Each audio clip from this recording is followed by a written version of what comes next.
Muy buenas noches, señoras, caballeros, bienvenidos al Gato al Agua. Este fin de semana es 12 de octubre, va a ser el Día de la Hispanidad, es el Día de la Fiesta Nacional Española y Día de la Hispanidad en general, y está bien que sea el Día de la Fiesta Nacional porque realmente si España pinta algo en la historia de la humanidad es precisamente por el descubrimiento, conquista, población de América y la creación de un mundo nuevo que fue esa América española o esa España americana, como dice Zunzunegui. Bueno, está bien conmemorarla, sobre todo si miramos alrededor, porque lo que tenemos alrededor no puede ser más cutre ni más sórdido. Miremos donde miremos, porque en España tenemos lo que tenemos, pero es que si miramos fuera también a nuestra América, al otro lado, pues allí hay lo que hay, y tampoco están para tirar cohetes, salvo que se los tiren a la señora Sheinbaum en cualquiera de las ceremonias indígenas que patrocina. Y sin embargo, no tenemos otra opción si queremos seguir existiendo que mantenernos transitando por ese camino, porque si ahora somos poco, fuera de ese camino ya directamente no somos nada. Yo le puedo contar una experiencia personal, así en plan batallita de viernes, ¿verdad?, que es cuando en el entorno de la Comisión de Asuntos Iberoamericanos del Senado tuve la fortuna de participar en trabajos en torno a las cumbres de jefes de Estado y de Gobierno de la Comunidad Iberoamericana de Naciones, que así se llamaban, desde antes del 92, justo antes hasta luego los años siguientes, ¿no? Que fue una etapa muy interesante, no es que fuera decisiva, porque el Senado de España pues pinta lo que pinta, pero bueno, hicimos muchos estudios, muchos papeles, muchos encuentros, allí salió la idea de una Secretaría Permanente de la Comunidad Iberoamericana de Naciones, era años 92, 93, 94, 95, y aquello seguramente podría haber llegado a buen puerto, pero faltaba una cosa: poder. Aquello fue una idea de reconstrucción de la hispanidad que empezó a plantearse desde la cúpula, pero una cúpula en realidad manca. La cúpula era de los jefes de Estado y de Gobierno, y era manca porque realmente ninguno de nuestros países tiene poder suficiente para desarrollar un proceso histórico autónomo. España empezó aquello, otros países iberoamericanos se sumaron y además, de verdad, sinceramente, y entonces llegaron los yanquis, montaron la Cumbre de las Américas en Miami, apartaron a España, fueron con el fajo de billetes como siempre, seduciendo voluntades en Hispanoamérica.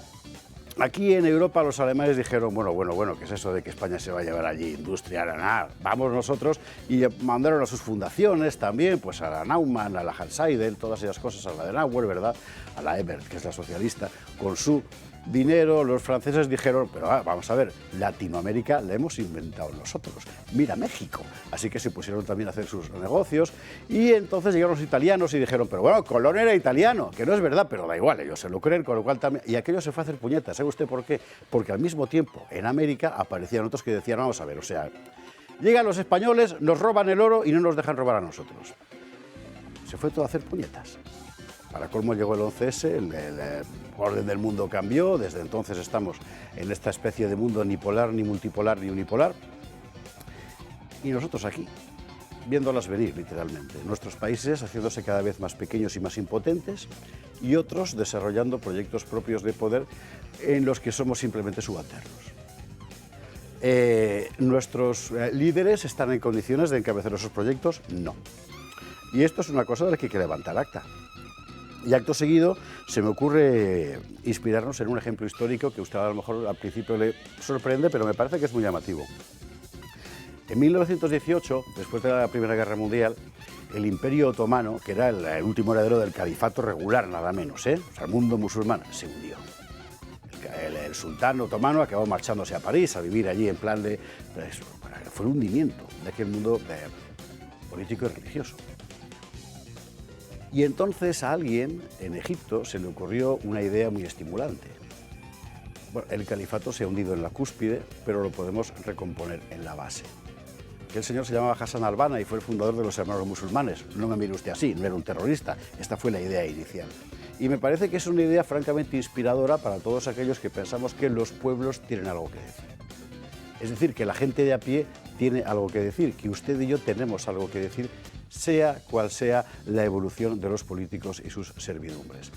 La hispanidad puede perfectamente inspirarse en eso, y de hecho se está inspirando en eso, porque hoy, si en la cúpula la idea de hispanidad está muerta, en la base, y lo ves por todas partes, está más viva que nunca, más viva que hace 10, 15, 20, 30 años. Quizás la consigna para este 12 de octubre sea, bueno, está bien pintar a Sánchez y tal, eso es una obligación patriótica, vale, bien, vale, pero la consigna es esta otra. Esta vez, reconstruir la hispanidad es una obligación nuestra, es nuestro deber y además es nuestra única salvación.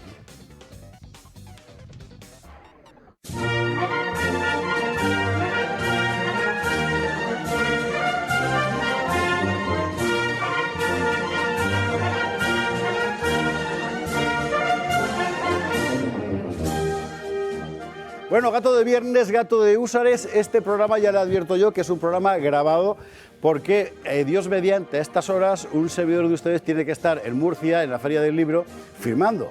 Bueno, a estas horas no, ya habrá acabado, en la caseta 14 de la librería María Dolores, en la Feria del Libro de Murcia, y mañana servidor y otros servidores que están también en este programa tenemos que estar en Cartagena, allí hablando dentro de las jornadas de hispanidad organizadas por Héroes de Cavite. Pero aún así, grabado y todo, tenemos hoy en botica de todo en la cantina de los húsares. Titulares. Vamos a hablar un poco de lo que ha pasado este fin de semana. Del tema de ETA ya hemos hablado toda la semana, no vamos a hablar más. Y de Begoña casi mejor que no. Pero esto de que el PP apoye la ofensiva de Sánchez contra la Fundación Franco, ostras, es que es incomprensible. Vamos a ver, sobre todo es incomprensible si uno escucha el discurso que dio Jaime de Olano, que fue el diputado del PP que se subió al estrado. O sea, es que no hay por dónde cogerlo. ¿Qué les pasa en la cabeza? Bueno, lo veremos. Vamos a hablar de Trump, hombre, que la semana pasada nos preguntábamos cuánto falta para el tercer atentado, se está haciendo esperar, gracias a Dios, y este fin de semana pasado Trump volvía a Butler, o sea, a Butler, digo yo, que es el lugar donde le dieron el primer tiro. Y la verdad es que fue bastante impresionante lo que ocurrió allí. Vamos a verlo y de paso vamos a aprovechar para comentar cómo está el asunto, porque a pesar de todo parece que puede ganar. Dentro de un instante, lo anunciado, el padrino de este programa, Augusto Ferrer de Dalmau, que viene además con uno de sus mejores pinceles para contarnos... Bueno, vamos a ver, ya le digo que este programa está grabado. Hoy jueves por la mañana tiene que haber entregado su Cardenal Cisneros, nada menos, y va a presentarnos el proyecto de pintar a todos los reyes de España en una galería que se instalará en el Palacio del Infante Don Luis en Boadilla del Monte. Y en nuestra sección de Tal Día Como Hoy, esta que entonamos tan alegremente con la sintonía del nodo, hablaremos, como estaba previsto, de la Revolución de Octubre. La Revolución de Octubre de 1934, cuando el Partido Socialista se levantó violentamente contra la legalidad republicana. ¡Qué cosas!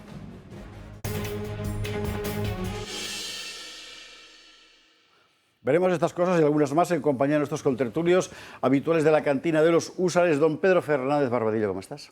Pues encantado de estar en esta víspera del 12 de octubre. Ya que estamos contando batallitas, yo también voy a contar una. Hace cosa de 10, 12 años, cuando empezaba esto de Twitter y estaban los podemitas alegres y combativos, pues quienes defendíamos la hispanidad teníamos que usar los hashtags de nada que celebrar, genocidio y similares, para tratar de contrarrestar la catarata de tuits y de mentiras que estos decían. Ahora es al contrario, ahora son ellos los que tienen que colgarse de nuestros hashtags para ver si alguien les hace caso. ¿Verdad? Sí, cómo han cambiado las cosas. Están cambiando las cosas y muy para bien, y eso hay que subrayarlo. Además, lo está cambiando el pueblo, claro, como tú has dicho antes, que yo creo que es lo importante, que es una reacción popular. Sí, señor. Pedro, bienvenido, buenas noches. Don Carlos Esteban, ¿cómo estás? Muy bien. Yo creo que es una reacción popular, entre otras cosas, por el mismo Twitter y todas las redes sociales. Quiero decir, yo creo que nos hemos venido ignorando durante siglos los pueblos hispanos. Bueno, lo que pasa en Perú o lo que pasa en Argentina, pues sí, pues una cosa de periódico, ¿no? De tal. Pero con yo qué sé, YouTube y tal, de repente me encuentro pues un montón de gente pues que puede tener cosas interesantes que decir, que hablan mi mismo idioma. Y me parece una cosa fascinante y le pasa a la gente absolutamente más normal, es decir, que es más de abajo. Y entonces sí que tienes esa sensación, caramba, somos una comunidad bastante grande, eso empieza a funcionar. empieza a funcionar muy a su... Es decir, la globalización contra el globalismo, se podría decir. Está muy bien eso, sí, está bien visto. Carlos, bienvenido, buenas noches. Precisamente sobre estos asuntos, mañana en Cartagena hablará don Marcelo Gullo. Además, me parece que le tengo que moderar yo, va a ser una risa. Tenemos por la tarde sesión con Pedro Baños, si no me equivoco, ¿no? Así es. Nosotros tres. Yo por la mañana doy mi charlita y tal, y luego efectivamente, pues va a estar bien. Cartagena, no de Indias, que ya quisiera yo, sino de Murciélago, que también es importante, la Cartago Nova. Ay, perdón. ¿Recuerda usted cómo se puso el momento calimero de Marcelo Gullo la semana pasada implorándole una tacita a la madrina Paz? No me digas que está la tacita, no me digas que está la tacita. Sí, señor. Ah, la madrina es mucha madrina, ya. Bueno. Muchas gracias. Ábrela. Bueno. Además, qué primoroso el... A ver, ¿cómo se abre esto? Mira, ábrelo como abrirse en Argentina la entraña del ganado. Pero que me ha emocionado. Tengo ahora mi propia tacita. Pues claro. Acá está la tacita. Muchas gracias. Madrina, muchísimas gracias. Yo creí que se habían olvidado. Muchas gracias. La memoria de la madrina es extraordinaria. Ya te contaré luego más detalles, efectivamente. Vamos a hablar acá y allá. Mira, te voy a contar una anécdota. Gobernaba Odría, presidente del Perú, y había un tipo ahí que tenía un campo y Odría quería hacer una ruta, una calle, y este tipo no quería. Le dice, mire, yo voy a hacerlo rico a usted a pesar que usted no quiera, porque le voy a pasar la ruta por ahí y usted se va a hacer millonario. Bueno, España se va a salvar, más allá que España no quiera. Es decir, lo va a salvar la hispanidad. Si los hispanoamericanos van a salvar España. Van a salvar a España porque el mundo europeo se va a hundir inevitablemente, se va a hundir en la razón por la cual se construyó, que era la razón económica. Es decir, económicamente no va a poder competir con nada, ni con nadie, ni con el Asia, ni con China, ni con la India, porque le va a faltar, se entiende, la energía barata que tenía antes, le va a faltar todo, pero a su vez se va a hundir no solo económicamente, sino demográficamente, porque como no tiene más hijos, la invasión, se entiende, del sur va a ser terrible, le va a cambiar su propio ADN. Y entonces ahí España, a pesar de su clase política, con excepciones, por supuesto, siempre hay excepciones, a pesar de su clase política, los hispanoamericanos van a salvar a España. La van a salvar demográficamente y la van a salvar económicamente, porque la hispanidad es el futuro, más allá que España quiera o no quiera, y hay muchos inútiles en España, muchos estúpidos que hablan mal de los hispanoamericanos, no sabiendo que ellos son su salvación. La hispanidad es el pasaporte al futuro de España. Quiera España o no lo quiera, se va a salvar igual gracias a nosotros. Anticipo de la charla de Marcelo Gullo mañana en Cartagena. La verdad es que he visto lo que se vio el miércoles fue en el Parlamento Europeo. Qué vergüenza, por Dios. ¿Sabes qué pasa? En la historia de la humanidad, construir sobre oro es como construir sobre barro. Mira Cartago. Este trocito para TikTok. Ha quedado fenomenal. Fenomenal, te quedó bárbaro. Bueno, vamos a empezar con una cosa que no hemos anunciado en titulares porque ya está en la mesa y vamos a ir directamente con el asunto. Usted sabe que aquí hemos seguido mucho el asunto pues, de la identidad nacional, de la identidad histórica. Con mucha frecuencia nos hemos ocupado en particular de la cuestión vasca, de la cuestión navarra, etcétera. Ha entrado de vez en cuando Fernando Vaquero, que nos contaba lo último que había hecho, y ahora está aquí. Fernando Vaquero, muy buenas noches. Buenas noches. ¿Qué tal? Último libro, y además libro de fuste, Emboscada a Navarra, mitos, falsedades y otras tácticas del panvasquismo. Así es. Un libro... Oye, libro. O sea, bien. O sea, esto es un trabajo bien a fondo. Sí, es el tercero de la trilogía que he escrito, que he trabajado a lo largo de los últimos años del impacto del nacionalismo vasco en el destino y el futuro de Navarra y por lo tanto en el futuro de la nación española. Y entonces, pues así como en el primero pues hablábamos del PNV, de su oscura historia y de sus episodios más impresentables y que se empeñan en ocultar, en el segundo hablábamos de ETA y la izquierda abertzale, porque evidentemente una no puede entenderse sin la otra y viceversa, y en el tercero pues hemos dedicado a investigar los orígenes del nacionalismo, su desarrollo, su impacto a lo largo de la historia, sus expectativas de futuro, en un intento de deconstruir especialmente los mitos fundadores del nacionalismo vasco y su intento de apropiación de hechos importantísimos de la historia de Navarra, de su incardinación con Castilla en el proyecto hispánico y por lo tanto en la hispanidad, ya que estamos en el día que precede a la hispanidad. Y entonces pues es un libro en el que trabajamos extensamente todo este tipo de cuestiones, aparte de autores prenacionalistas, escuelas doctrinales, empresas culturales que se están desplegando en la actualidad, evolución de los partidos políticos, el papel del navarrismo, el cambio de orientación en esta cuestión del Partido Socialista, de los socialistas navarros, efectivamente. etc. Bueno, enseguida voy a dar la palabra a Pedro, conoce particularmente bien el asunto, también Carlos, Marcelo un poco más de lejos, con lo cual nos vendrá muy bien una perspectiva, digamos, más distante, pero desde el punto de vista puramente histórico yo sí querría recordar una cosa, además un alumno de ISEP, hispanoamericano, por cierto, claro, le llega lo que le llega, me lo preguntaba el otro día, conviene recordar que la entidad política que tiene peso decisivo en la historia de España no es el País Vasco, que es una cosa que como país nunca existió, sino el Reino de Navarra, que no era Euskaldun.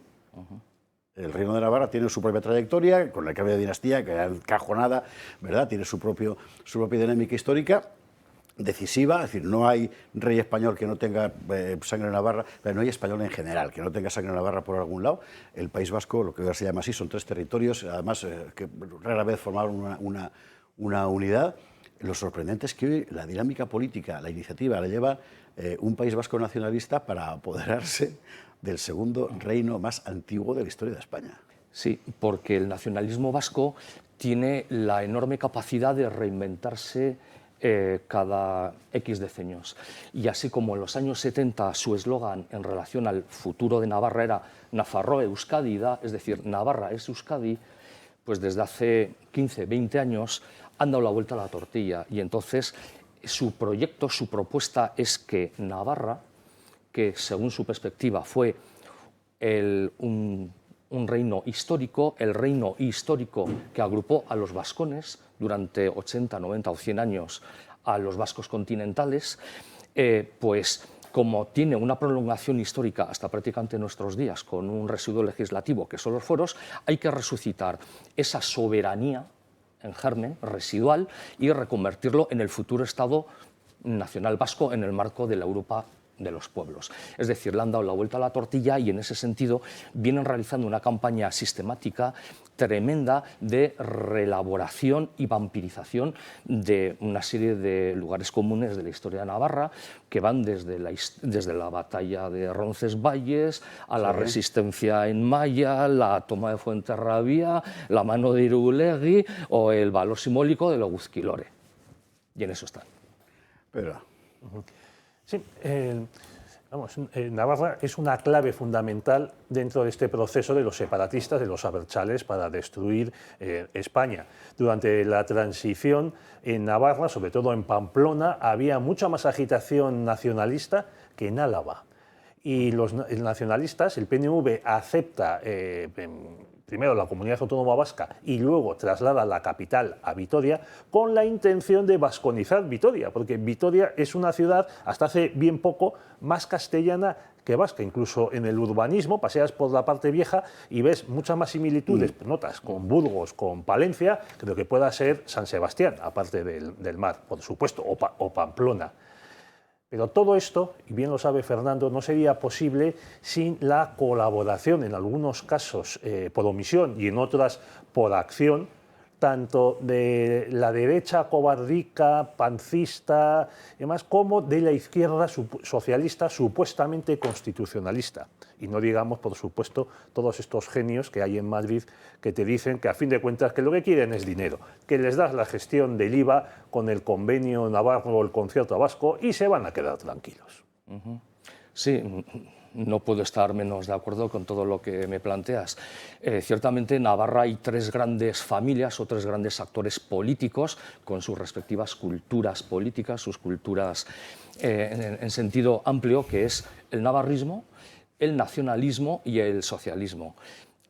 Los que han cambiado ciertamente de orientación son los socialistas, que después de décadas de mantenerse al margen de la dinámica nacionalista, pues han pactado con ellos, han pactado en el Gobierno de Navarra, han pactado en el Ayuntamiento de Pamplona, en mancomunidades, en numerosos ayuntamientos, y están asumiendo progresivamente, poco a poco, no de golpe y porrazo, pero sí poco a poco, en la agenda de implantación del euskera en las 3 zonas en que está regulada su aplicación en Navarra. No, perdona, es el mismo caso del Partido Socialista Vasco, que lleva más tiempo aliado con el PNV desde mediados de los 80 y ha ido adhiriéndose absolutamente a todos los dogmas del PNV, incluso, como en Cataluña, a la imposición lingüística. Sí, además sucede también que en Navarra, bueno, como en el resto de territorios, pues ha tenido lugar una renovación generacional. Entonces, la gente que impulsó el Partido Socialista Navarro en los años 70, que inicialmente estaban en el Partido Socialista de Euskadi, pero en el año 76-77 rompen amarras y constituyen el Partido Socialista de Navarra, pues esta gente ya está fuera de circulación y ha llegado una generación ambiciosa que tiene ganas de pisar moqueta, de pisar poder, y han decidido dejar de ser muleta del navarrismo que suena anticuado, caciquil, casposo en su jerga, y aliarse con la otra izquierda, que es el nacionalismo vasco, que al igual que ellos pues comparten la agenda LGTB y en gran medida la Agenda 2030. Entonces, participan del radical progresismo. Aprovecho pues, para recordar que el Partido Nacionalista Vasco no es el PNV de la última década del siglo XIX. O sea, el Partido Nacionalista Vasco fue de los primeros partidos a nivel estatal español que acogió la agenda LGTB, que asumió la Agenda 2030 y entonces tiene un campo de convergencia, de diálogo, de construcción política, tanto con el Partido Socialista como con sus grandes rivales de la izquierda abertzale. Me permite hacerle una pregunta. Quizás sea por deformación profesional, ¿no? Yo siempre me he dedicado a la geopolítica, pero recuerdo aquella frase que decía: yo no sé si ETA cobra en rubros o cobran dólares, de Suárez. Yo lo hubiese agregado, no sé si cobran francos, en aquella época cuando el franco existía. ¿Y por qué nunca se habla en España, en el caso catalán, en el caso vasco, de las influencias extranjeras tendientes a que ese nacionalismo loco, separatista, que quiere partir España, tenga éxito? ¿Por qué no se dice que el jefe del nacionalismo gallego era un hombre de la CIA? ¿Por qué no se dice que uno de los jefes del nacionalismo vasco iba a buscar primero ayuda en Alemania y después, como no la tuvo ahí, se iba a Estados Unidos? ¿Por qué eso, en el imaginario colectivo, en lo que dicen los periodistas, los profesores, está siempre ausente? Bueno, pues porque es uno de los peajes a pagar a lo políticamente correcto. Por eso formó parte de esas voces disidentes que, por ejemplo, en nuestro primer libro, Biografía no autorizada del PNV, pues hablábamos de todos estos devaneos, de esas conversaciones en varios momentos del Partido Nacionalista Vasco en el sur de Francia con la Wehrmacht y la oficina política de las SS hasta el mismo año 44. Y mientras tanto se ponía todo el servicio vasco de inteligencia de la América hispana, especialmente en Argentina, Caribe, Nueva York mismo, al servicio de los servicios anglosajones, lo que es algo realmente incomprensible para cualquier mentalidad, ¿no? Entonces, es un peaje como tantos otros de lo políticamente correcto. No obstante, el nacionalismo vasco, claro, si se desarrolla es porque, como afirmamos en el libro, se sirve, pues hemos hablado de mitos fundadores, de unos recursos ideológicos que van evolucionando a lo largo de los siglos. O sea, el PNV fue inicialmente integrista católico, pasó a social cristiano, demócrata cristiano y actualmente es democrático federalista. La izquierda abertzale, sin embargo, bueno, pues partió rápidamente de un nacionalismo muy radical a entregarse al marxismo-leninismo y ahora al poscomunismo. Carlos Esteban, última Yo pregunta. creo que lo más significativo es esa paradoja de la que hablabas tú, de cómo un territorio histórico que realmente ha sido reino, y un reino muy importante de los primeros, va a quedar o está quedando subsumido por una autonomía de ayer por la tarde y que tiene infinitamente menos peso histórico y menos sustancia también, ¿no? Y yo creo que la razón es sencillamente que son juegos de poder y que casi todo, no ya en el nacionalismo, en realidad en la ideología política moderna, de las ideologías políticas modernas, es ficción. Todo se construye, ¿no? Es decir, estamos hablando de una ideología que empieza con un señor que habla de la batalla de Padura y de inventada. Es decir, exacto, todo es absolutamente inventado, otro que se Heitor y tal. Entonces, realmente es eso, es decir, que sencillamente no tiene ningún sentido, pero es una cosa que se inventa como se inventa cualquier otro nacionalismo, o sea, a base de simplificar y crear mitos, como has dicho tú antes, ¿no? Pero o sea, que no era una pregunta en realidad, era una declaración solemne. No, yo quería que comentara eso. Eso es que a mí me he fijado en la palabra que he dicho antes, la creación de mitos. El nacionalismo vasco, como todo nacionalismo, pues se sirve de mitos fundadores, ideologías, recursos humanos y materiales, y una estrategia. Y lógicamente pues ahí cuenta el sentido de pertenencia, que busca enraizar pues, con el sentimiento comunitario muy presente pues, en los pueblos, en los ámbitos populares de Vascongadas y de Navarra. Y entonces, a partir de estos mimbres, lógicamente van incorporando la voluntad de poder. Entonces vamos a controlar nuestra tierra porque somos distintos, porque somos superiores, porque nos lo merecemos, porque tenemos derecho y de esa manera pues conseguiremos más poder económico, más poder político, mayor interrelación. Efectivamente, entonces el nacionalismo, o sea, los nacionalismos son construcciones, pero se sirven de sentimientos y, por supuesto, de voluntad de poder y por supuesto, de intereses económicos. Eso es evidente. Por eso el nacionalismo vasco no deja de ser una ideología, una coartada para el relevo de una élite política por otra. Y en el caso de Navarra, Navarra es otra coartada para el nacionalismo vasco, que en definitiva vienen a decir, bueno, lo de Sabino no estaba muy claro, lo de ETA tampoco estaba muy claro, pero ojo, Navarra está ahí en la historia y nos remitimos a esto para nuestro proyecto de construcción. Y funcional a los poderes extranjeros que quieren partir de España, que quieren balcanizarlo. Por supuesto, por supuesto. Imagínate. Emboscada a Navarra. Mitos, falsedades y otras tácticas del panvasquismo, de Fernando José Vaquero Oroquieta, editado por Pompaelo, como debe ser precisamente. Fernando, gracias mil por estar esta noche con nosotros aquí en el Gato al Agua. Y el libro, de verdad que vale la pena, ¿eh? Entre otras cosas, nadie, como decía Gullo, esto no se lo va a contar nadie, así que ahí está. Fernando, gracias mil. Vámonos a la publicidad. A la vuelta, precisamente de historia vamos a hablar, de historia para escolares y de una iniciativa francamente singular de la Fundación Educativa Observando. Hasta ahora mismo.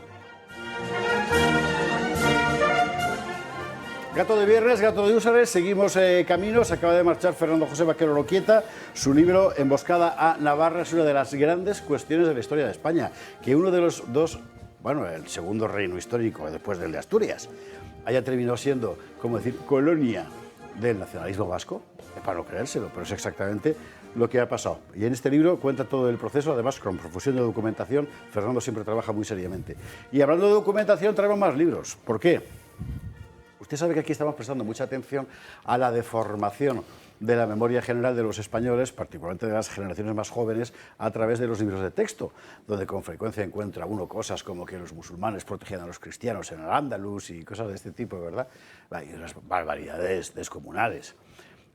Bueno, resulta que ha aparecido una iniciativa sorprendente, muy sorprendente, que es este libro Breve Historia Ilustrada de España, que está viendo usted ahí en su pantalla, y que consiste en lo siguiente. Vamos a contar una historia de España para escolares que cuente las cosas que pasaron de verdad y además, por cierto, con una riqueza de edición impresionante.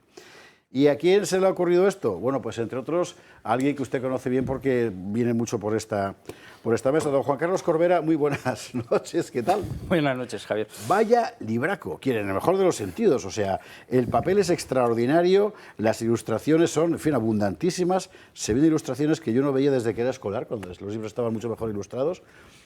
Y el propio proyecto en sí mismo es un desafío. Pues sí.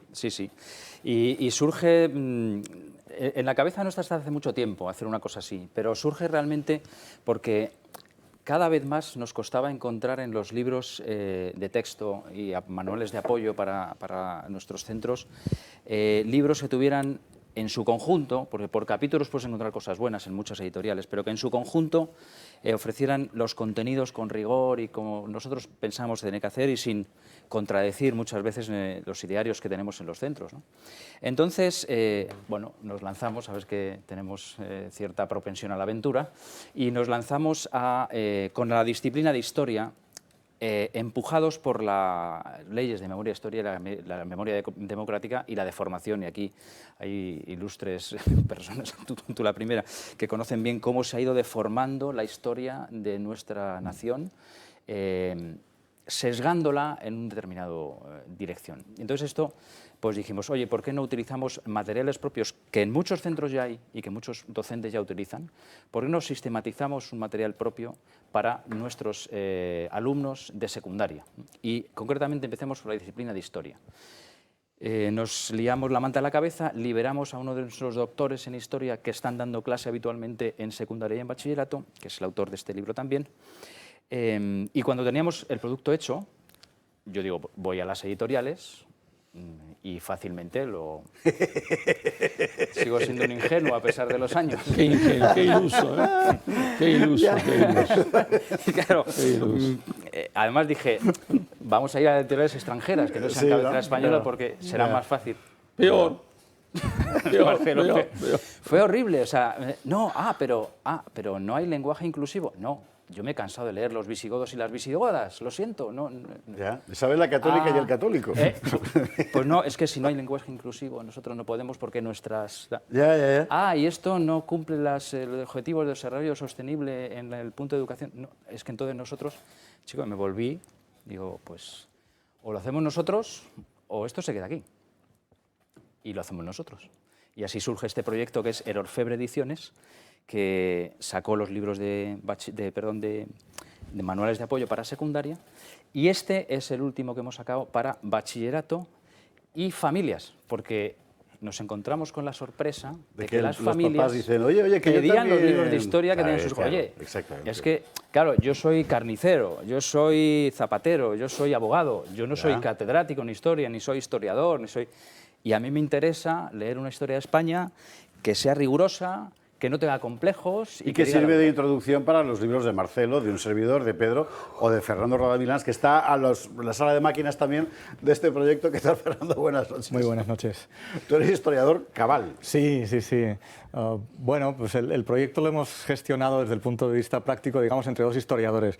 Servidor de ustedes, que soy medievalista, y mi especialidad es la historia de la Iglesia medieval, o sea que me queda un poquito alejado, y un especialista en contemporánea, y un especialista además en el concepto de nación, nada más y nada menos, de Ortega.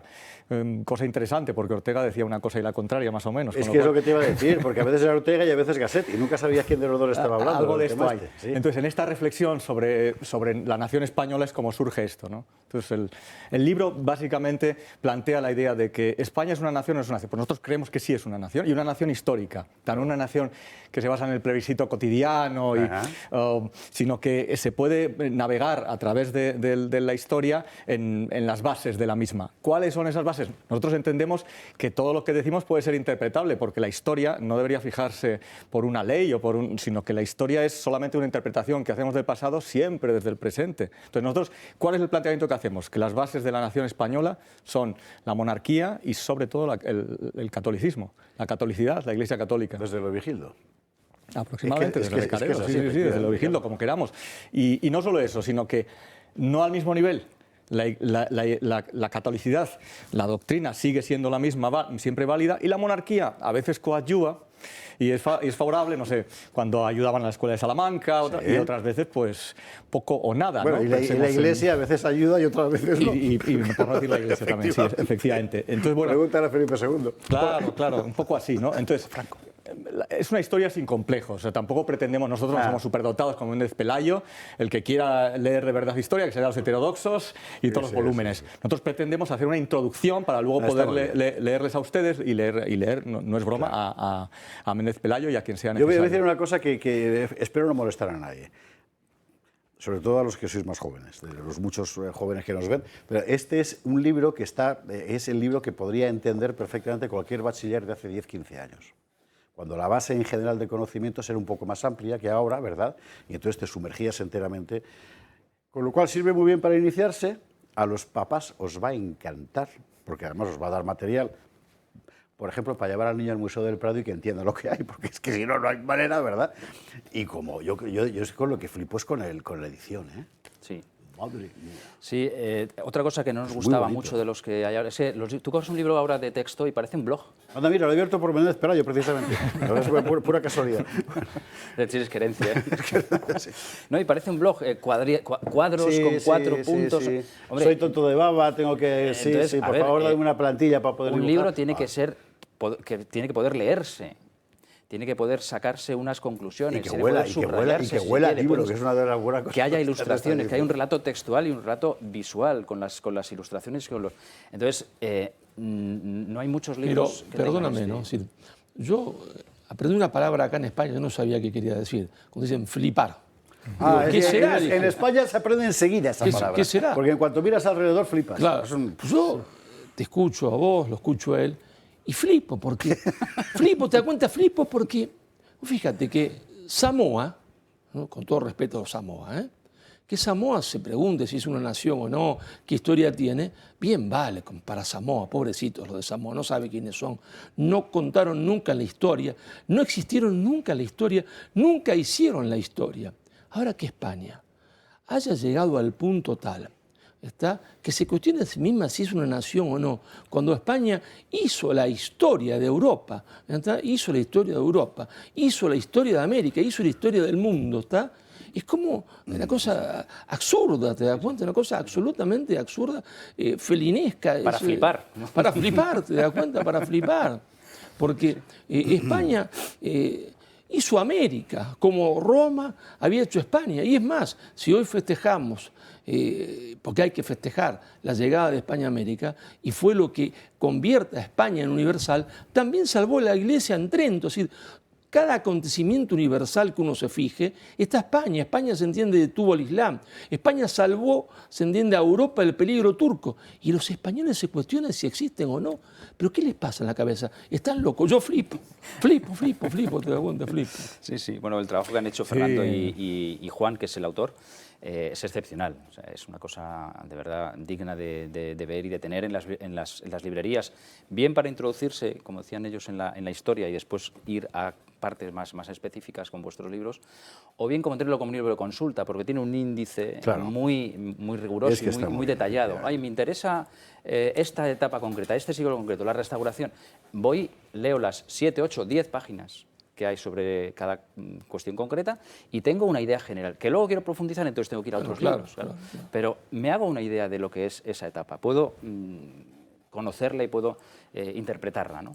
Y yo creo que eso es a mí por lo menos, que tampoco soy un erudito en historia, ni mucho menos, a mí particularmente es lo que más me ha gustado. Este va a ser el libro de texto de los alumnos del conjunto Educativo Servanda y de otros que quieran. Sí. ¿De los alumnos de qué curso? Manual de texto para los alumnos de primero y segundo de bachillerato. Cumple el currículum de segundo de bachillerato, o sea, de los preuniversitarios. Muy bueno.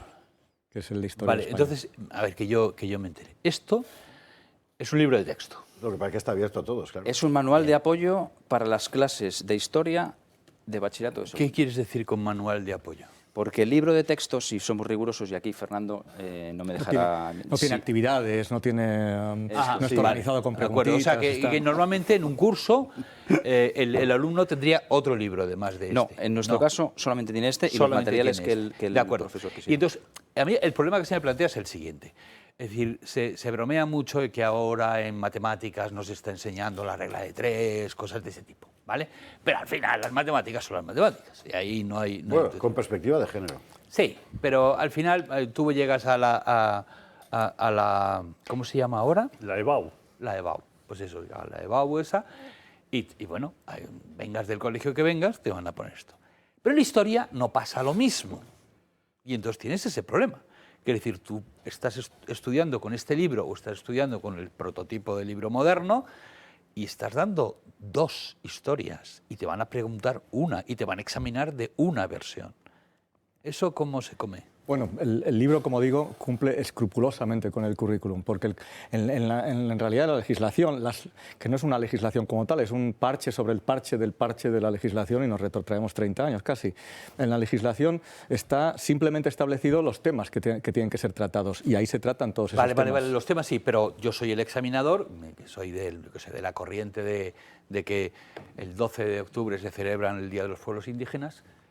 Y tú me estás dando digamos, una versión favorable, pues yo he preguntado sobre tal, y me estás dando una versión favorable de la inculturación hispánica y tal, y te suspendo. Bueno, pues no digo que vayan a suspender, no creo que los profesores, voy a romper una lanza en favor de los profesores de universidad, que yo lo he sido también en mis tiempos, y tampoco creo que todos sean completamente sesgados en su forma de escribir. Quiero decir, el libro procura ser aséptico en las cuestiones básicas, pero precisamente basándose en la realidad histórica se puede hacer una interpretación. Si el alumno razona bien lo que está interpretando, difícilmente, ya sea en el examen o en la revisión del mismo, van a poder un segundo examinador ratificar la... Qué optimismo, qué Sí, optimismo, efectivamente, don qué optimismo. Fernando. En todo caso, ¿Qué opina, don Marcelo? Bueno, de todas formas, este Se puede, material... que te este pueden ma- suspender por no, El por no dar la material versión. que ahora está en formato libro ya venía siendo utilizado en nuestros colegios porque es un material que los propios profesores han ido trabajando y no ha ocurrido esto. En la universidad rige el lema, como en Argentina es así, ¿eh? Usted tiene razón, pero marche preso. Usted tiene razón, pero marche preso. Es decir, tiene razón, pero está suspendido. Esto lo dices para darle ánimos a Fernando. No. Le doy ánimo porque al contrario, el libro había que hacerlo, hay que dar la batalla porque lo peor que pasa en España es esa cosa de sí señor, La sí señor, sumisión, claro. es la sumisión, es la No te metas en subordinación política, absoluta, ¿no es cierto?, de no querer pelear por España, ¿no es cierto?, no querer pelear por España. Entonces resulta que ahora no hay que festejar más el 2 de octubre en Granada, el Día de la Reconquista, pues si no ofendemos a nuestros hermanos musulmanes, y a los que nos habían invadido. Entonces, y todo es así. Entonces, ¿cuándo se va a poner España de pie? Estas iniciativas tienden a que gusta la España horizontal, se ponga España de de pie. pie. La siesta es una cosa muy española de toda la vida, pero bueno, oye, al final, ¿qué quieres? El grito de alarma, ¿sabes? ¿No? Bueno, mire, la verdad es que se ha convertido en columna vertebral del programa la insurrección popular en términos de la defensa de la identidad nacional. Insubordinación fundante. Insubordinación fundante, efectivamente, según la fórmula acuñada por Marcelo Gullo. Y esto es, pues, otro material enormemente, primero útil, claro, porque es que es más útil imposible, porque es un manual de consulta para estudiantes, pero además sirve para papás, para abuelos, para regalar al niño, para este regalo de Navidades, sirve para todo y para iniciarse en el conocimiento de la historia ¿Para de España. Urtasun? ¿Urtasun también sirve? ¿Perdona? ¿Para Urtasun Se lo puedo también mandar. sirve? Urtasun, cuando aprenda a leer, seguro que encuentra enorme gozo en todo esto. Se puede pedir, o sea, se puede pedir a la orfebre. Sí, se puede pedir. Bueno, lo presentamos el día 16 de octubre. Doña Pilar de Aristegui hará la Mira qué bien. conducción del acto. En La Favorita, aquí cerquita, a las 7 de la tarde. Pero se puede pedir en la página web de elorfebreediciones.es, es de España, elorfebreediciones.es, se puede pedir, se puede comprar por Bizum, y comprándolo van a tener un producto que efectivamente es lo que estamos diciendo, pero además, y esto ya es una petición personal, nos van a ayudar a seguir produciendo materiales como este. ¿Cuánto porque cuesta, por cierto? Eso es interesante, el precio. Pues el precio son 39 euros. ¿Cuánto? 39 euros. Sí, solo. Sí. Solo. Sí. Con esta calidad de edición. 39 euros. O sea que tenéis un margen mínimo entonces de beneficio además. No lo hemos hecho para tener un margen. Es Joder, otra cosa, no, no está. tendremos tiempo, pero es otra cosa que está entrándose o se puede terminar a entrar en un círculo muy perverso como fruto de la infrafinanciación de la escuela concertada. Claro. La escuela concertada necesita otras fuentes de ingreso para sostener la actividad educativa. Sí, entiendo. Y de manera creciente las editoriales ofrecen a los centros concertados, evidentemente, si prescribes los libros de mi editorial, yo te hago un descuento a ti.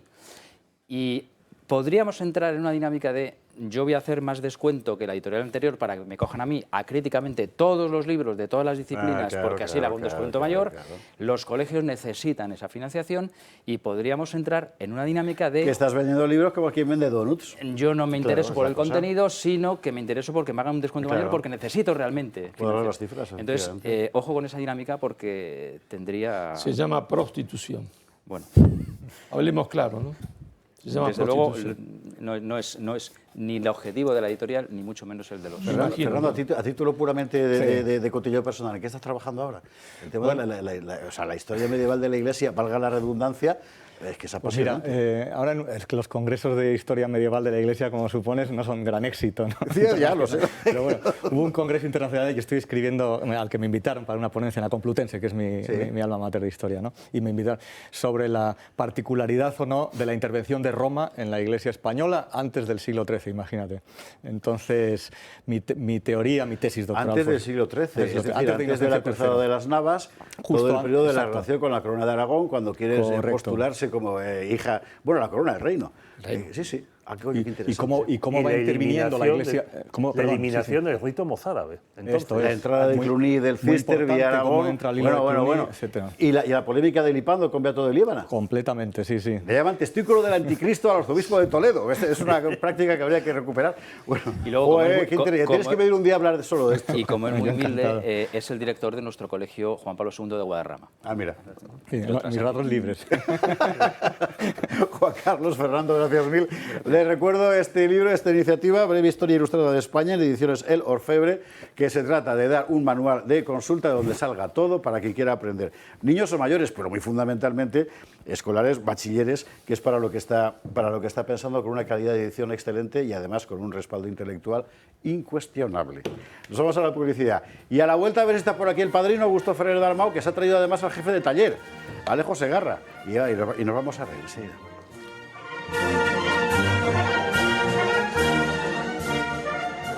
Estamos de vuelta, gato de viernes, gato de húsares. A nuestras espaldas, por favor, ploc, los húsares de nuestro padrino Augusto Ferrer Dalmau, que esta vez no está solo en el video wall o en el videomuro, que diría Pío Moa, ¿verdad? Esos húsares, ahí están, que nos acompañan todos los días. Hoy además está el padrino en carne mortal, o en realidad inmortal, don Augusto Ferrer Dalmau. ¿Qué tal? Muy buenas noches, querido. Buenas noches, muy buenas noches. Aquí otra vez, como siempre. Aquí el padrino y luego lo de la madrina, que esto Augusto sabe la mitad.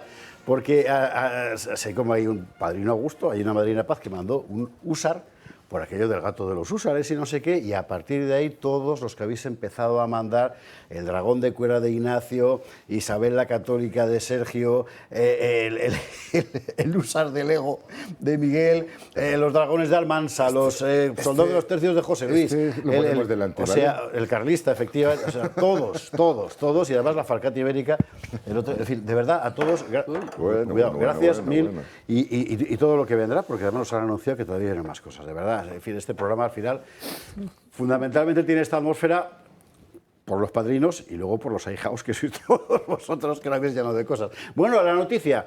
Ya le decía yo que este programa hoy se está grabando este jueves, se emitirá mañana viernes, cuando usted lo vea será ya viernes, pero que tenemos la Feria del Libro de Murcia y este fin de semana los actos de la Hispanidad en Cartagena, ¿no? Y esta mañana jueves ha presentado Augusto Ferrer Dalmau un Cisneros. Un Cisneros. Un retrato del cardenal. Creo que, por cierto, que tenemos, Raquel, la imagen del cardenal montado a caballito entrando en Orán, nada menos. Bueno, ¿para quién ha sido esto? Pues para la sociedad de condueños de Alcalá de Henares, que llevan muchísimos años. La sociedad de condueños. De condueños. Eso no puede existir, de verdad. ¿Se llama así? La sociedad de condueños llevan 150 años. ¿Qué quiere decir eso? Bueno, pues que se dedican a difundir y promover a Cisneros y todo lo que es relacionado con Alcalá. Está dentro del conjunto. Ayer esto que estamos viendo, esto va dentro. Hay que presentar al segundo invitado, que mejor que nos lo presente. Este sí que es el ahijado del padrino, Alejo Segarra. Buenas noches. Sí, Alejo es mi coordinador de artistas de mi taller. Es el que tiene que sucederme. Es mi sucesor. A leche. Casi nada. Buenas tardes, encantado de estar aquí. Bueno, pero has elegido sucesor como lo Vigildo a Recaredo, jovencísimo. Bueno, porque vivirá más que yo, y la idea es que continúe, el proyecto de la Fundación tiene que jovencísimo continuar. Tú, digo. Hombre, a mí voy a cumplir 61 años. Vas a cumplir mi edad, quieres decir. Por eso está bien. ¿Quién los pillará? Estamos de bajada. Ahora llega la nueva savia. Ahora viene gente joven, gente que tiene ganas y estos son los bocetos para el Cisneros, que enseguida vamos a ver. Si quieres llevarlo a pantalla completa, Raquel, enseguida vamos a ver la pieza entera, claro, con el detalle característico de todos los dibujos de Augusto. A saber, yo quiero que me cuentes, porque esto es lo más divertido de cómo trabaja Augusto, cómo has documentado la ropa del cardenal. Joder, ha sido complicado, porque he tirado de nuestro amigo David Nievas, que ya sabes, es historiador, es recreador, conoce todo, entonces me ha estado documentando constantemente desde cómo vestía, cómo iba, qué tal, y luego que iba en burro, no iba en caballo. Sí, señor. Tenía un burrillo, tenía hasta un nombre, no me acuerdo del nombre, pero fue a todas partes con burrillo, entonces claro, por lo cual le da un toque como hasta de humildad, ¿sabes? Sí, además es una cosa que hacían habitualmente los eclesiásticos en la Edad Media, eso es un clásico, es decir, yo voy a ir en burro, voy a ir en pollino. Sí, claro, todo un cardenal, entonces, así de rojo, con un burrillo. Cristo, Sí, Pero en Argel, ¿entra a caballo o entra en burro? No, ese no, en es Orán. Orán. En Orán. En Orán ¿entra a caballo o en burro? En burro. Él jamás montó a caballo. Jamás. Yo quería pintarlo a caballo, pero cuando me documentaron me dijeron, no puedes poner caballo, tienes que poner un burrillo. Es que tuvo una polémica cuando le nombran arzobispo de Toledo, porque él, como franciscano, quería seguir usando el burro, y el cabildo catedralicio y el pueblo querían que entrase, pues como habían entrado otros arzobispos que eran de la gran aristocracia castellana, pues a caballo y a son de trompetas. Pero no, y él no quiso, y al final pues impuso. En Orán, fíjate, además en los grabados de la época, el tapiz famoso que hay de la entrada de Orán de la misma época, se le ve el burrito y tal, y de ahí saqué los arreos de los caballos, o sea, documentado, muy documentado. Para desaznar a las nuevas generaciones y a las viejas también, hay que recordar que en aquel momento el proyecto fundamental de los Reyes Católicos es recuperar la Hispania romana, lo que incluía, por tanto, eso que se llama la Mauritania tingitana, es decir, el norte de África, que había sido tierra cristiana hasta la invasión musulmana del siglo finales del 7, principios del 8, allí, y por tanto establecer plazas en el norte de África. Orán, entre otras, muy fundamentalmente, Melilla nace en esa misma dinámica. Cisneros en aquel momento es, aparte de uno de los mejores estadistas de toda la historia de España, el hombre fuerte de Castilla y el hombre fuerte de Fernando de Aragón en Castilla también. Y la clave de la estabilidad del reino. Es un personaje de primera. Así que has pintado, vamos. Sí. No, el Bismarck de España. Pues sí, yo tenía unas referencias de Cisneros, pero a raíz del cuadro he descubierto muchas cosas de este personaje. Era todo un... El proyecto era Jerusalén, era llegar a Jerusalén. ¿Y le van a mandar este cuadro a Roma? No. No va a Roma el cuadro. Este cuadro se queda no va a Roma. Se queda en Alcalá. ¿Una copia a Roma tampoco? No lo entendería. En estos momentos no. No es el momento. Roma, no, que le manden el burro nada más. Bueno, vamos a ver, vamos a la cosa del taller, porque todo esto, cuando ya me gustó, fue cuando leí en el debate, que es donde lo leí, así que un abrazo a los compañeros del debate, la idea de colocar la colección de retratos de todos los reyes de España. Exacto. Desde Pelayo, imagino. No, de los Reyes Católicos. Desde los Reyes Católicos. Bueno, sí, es verdad, porque perdóname, son los Reyes, efectivamente. Claro, es que nosotros vamos, imagínate. Si no, no acabaría. Si hay que meter a la corona de Aragón, a los visigodos. Aquí me ha traicionado la querencia, la querencia de Covadonga. Bueno, desde los Reyes Católicos, claro que son 22. 22. En un espacio. En un espacio. Que es el Palacio del Infante de Don Luis de Boadilla, que es precioso. Exacto. Entonces, era un proyecto que nosotros hemos ofrecido, que financia nuestro patronato. O sea, que no lo paga el Boadilla, sino esto lo financia mi fundación con el patronato y va a estar allá para siempre en depósito, o ya veremos cómo lo hacemos, pero va a estar toda la vida allá. Y entonces, claro, yo solo pintaré un rey. Yo solo voy a pintar a Felipe VI, porque claro, es un compromiso, pero el resto de los reyes los va a pintar el taller de artistas que dirige Alejo, que él se ha encargado de buscar a las artistas, a los pintores, pasarles el filtro y luego enseñarme sus trabajos. Pero claro, él es el alma del taller, él es la persona que tiene que coordinar todos los trabajos. Y yo, al final, por superviso, claro, yo digo, oye, pues sí, está en la línea, el estilo y tal y cual, pero que él es el trabajo. Hemos visto en esta lluvia de imágenes de hace un instante algunos ejemplos. ¿Cómo se hace eso de la coordinación, Alejo? O sea, ¿buscas un estilo común, buscas una atmósfera común, que no es lo mismo que un estilo común? Buscamos un estilo clásico, un estilo que tiene raíces en la pintura decimonónica, en la pintura clásica de un Federico de Madrazo o una Casa de Larisal, este tipo de retratistas que captan, ¿no?, una paleta oscura, clásica, donde el rey sale, donde el rey tiene una presencia, ¿no?, una solemnidad. Entonces, el lugar donde mejor se forman los pintores hoy en día es en una academia muy prestigiosa de San Petersburgo, que es la Academia Imperial, y se llama Imperial del Arte de San Petersburgo. Todo en Rusia es imperial. Todo en Rusia es imperial. Y me di cuenta de que existía, vi el portfolio de unas cuantas pintoras y me quedé alucinado. ¿Quién es esta señora, por ejemplo, la que parece este retrato? Esta chica se llama Olga. No, la reina me refiero. Ah, la reina. La reina es Juana la Loca. ¿Verdad? Mira que sin saberlo, cuando le he visto la cara, digo, tiene que ser ella. Juana la Loca, pero sí, asesorada está muy bien, ¿eh? Por Noemí Toral, es una ilustradora que asesora toda la vestimenta y todo lo que es la minucia de los vestidos al detalle, ¿no? Yo estaba pensando en la rubia cuando te pregunté por la Estaba pensando... que es Olga, que me contabas. Es Olga, que es una de las artistas, sí. Sí, a nivel es increíble. Es rusa. Que es rusa. Sí. Estas imágenes, la verdad, eso que se ve, el escenario es vuestro taller. Sí, es el taller. Sí. Es el taller. Hay que ir un día ahí con la cámara, ¿verdad? A hacerla. Bueno, es como algo muy privado. No sé si te dejaremos entrar. Los pintores siempre somos... Me he visto de Cisneros para entrar ahí. Los pintores somos muy introvertidos con nuestro trabajo, entonces siempre... Siempre tienen algún cuadro que es el taller del artista. Sí, a ver, la idea es ya... Yo ya, como he dicho, yo ya estoy un poquito de bajada, entonces ahora pasaré el testigo. Entonces, quizás crear un taller del mundo, sobre todo el mundo del retrato histórico, porque nos hemos dado cuenta que al final la escena histórica está muy bien, pero también hay un vacío grande del retrato histórico. Nos encontramos desde los reyes, que hay que desarrollar cómo era el personaje en su momento y tal y cual, pero ya no solo reyes, sino nos encontramos con militares que no tenemos imágenes, tenemos dibujos. O simplemente aquellos señores que tienen un tatarabuelo que tiene una fotografía en blanco y negro pequeña y quiere hacer un gran retrato de su abuelo. Bueno, pues para eso tenemos nuestro taller. Que era costumbre antaño tener Claro. el retrato del abuelo, ¿no? ¿Quién no tiene el abuelo militar, ¿no? Con su uniforme, pues Yo me acuerdo hay que recuperar. una entrevista que le hice a José María de Areilza, que ella estaba muy mayor, en su casa, en Somosaguas creo que era, y me llevó debajo de una escalera y había un montón de retratos de militares carlistas. Claro. Y decía, estos son mis antepasados, claro. Me dice. Me llevó a la otra escalera con un montón de retratos de isabelinos. Decía, estos también son mis antepasados. Tenía ahí todos colocados, ¿verdad? Sí, pero es una costumbre que hemos perdido. A ver, todos tenemos fotografías de nuestro abuelo y tal y cual, de nuestro padre, pero el retrato perdura.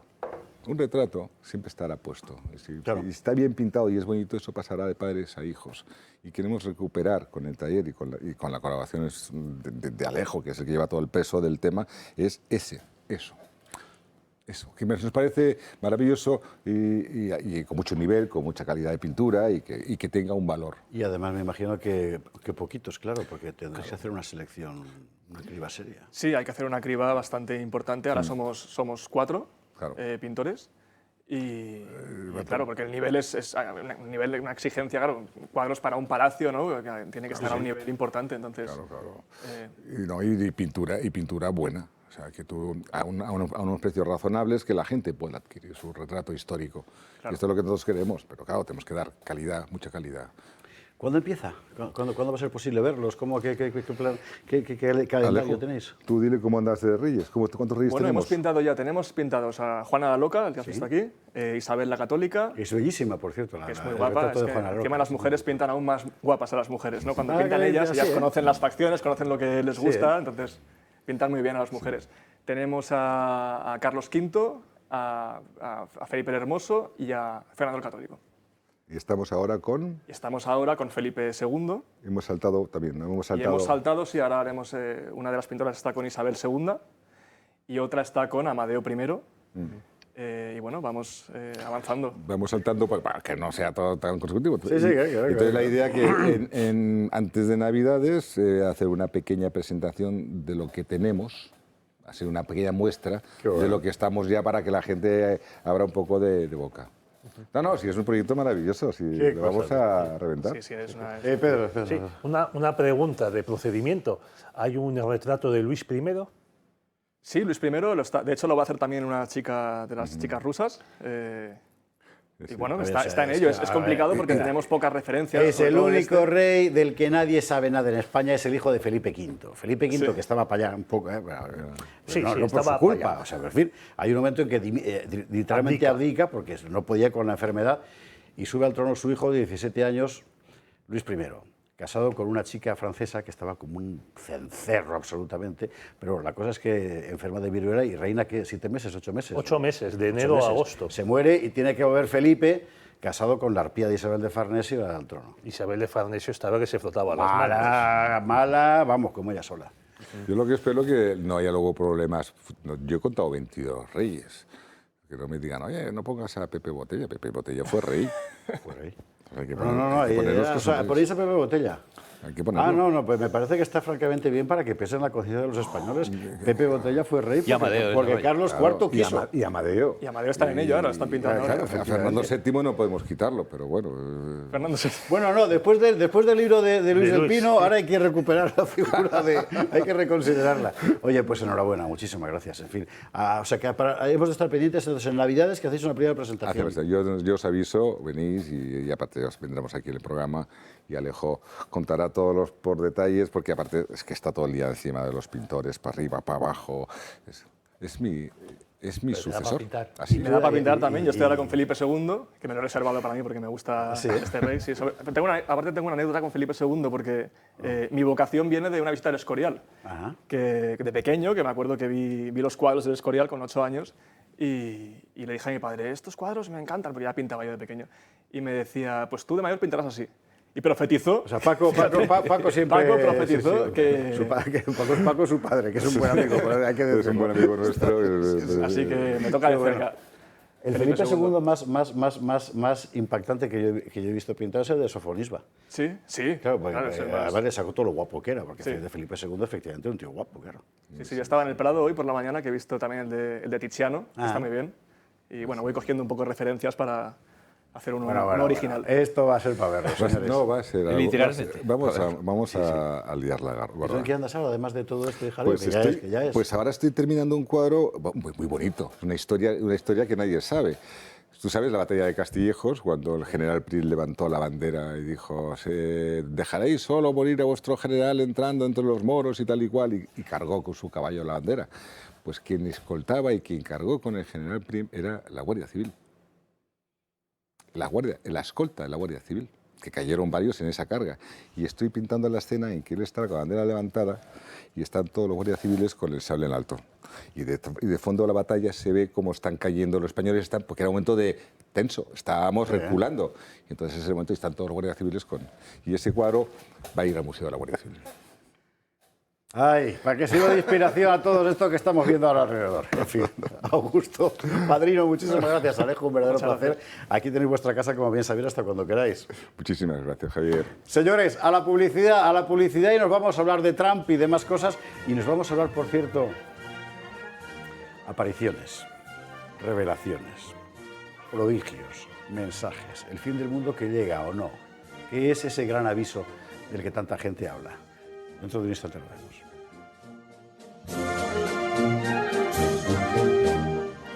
Estamos de vuelta, Gato de Viernes, Gato de Úsares. Se marchó el padrino con Alejo Segarra, la que están liando, esto maravilla, esta historia es que es la historia de España, claro. ¿Cuánta gente conoce el rostro de los reyes? Y sobre todo una versión, ¿cómo decir?, para la sensibilidad contemporánea del rostro de los reyes, porque yo lo que más me llama la atención de Augusto y de su escuela es que, siendo un estilo absolutamente clásico, todo, sin embargo, y perfectamente documentado desde el punto de vista histórico, etcétera, sin embargo está perfectamente adaptado a la sensibilidad contemporánea. Es decir, un espectador contemporáneo ve ese rostro y le parece uno de ellos, ¿no? ¿Sabes? No parece Drácula Felipe II, entonces. Claro, por ejemplo. Exactamente. Porque cada vez que yo veo a Felipe II pintado en los libros ingleses, parece Drácula. Bueno, en los libros ingleses todo parece el mundo Drácula. parece Drácula. Menos los ingleses. Menos los ingleses, según que el inglés. Bueno, hablando de... No tiene nada que ver, ni ingleses, ni Dráculas, ni nada. Lo de Trump. Fue muy llamativo lo que pasó el fin de semana pasado. Tanto que nos hemos guardado para darlo hoy, que es el retorno de Donald Trump al lugar donde recibió el primer disparo. Porque lo recibió. Bueno, y lo que pasó alrededor también. Es lo que queríamos contar, porque ahora vamos a hablar de política, por supuesto, de política norteamericana, y está todo el mundo, todo el orden del mundo pendiente de lo que vaya a ocurrir ahí. Pero la puesta en escena me pareció que era enormemente significativa. Así que, si le parece, vamos a verlo todo, tampoco, ya verá usted cómo vale la pena, y ahora lo comentamos. Ahora mismo son las 6:11. 12 semanas exactas desde el momento en el que comenzó el tiroteo. Me gustaría pediros a todos que os unáis a mí en un momento de silencio.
Y luego en La Vanguardia dicen que el voto a Trump es el del obrero blanco sin estudios.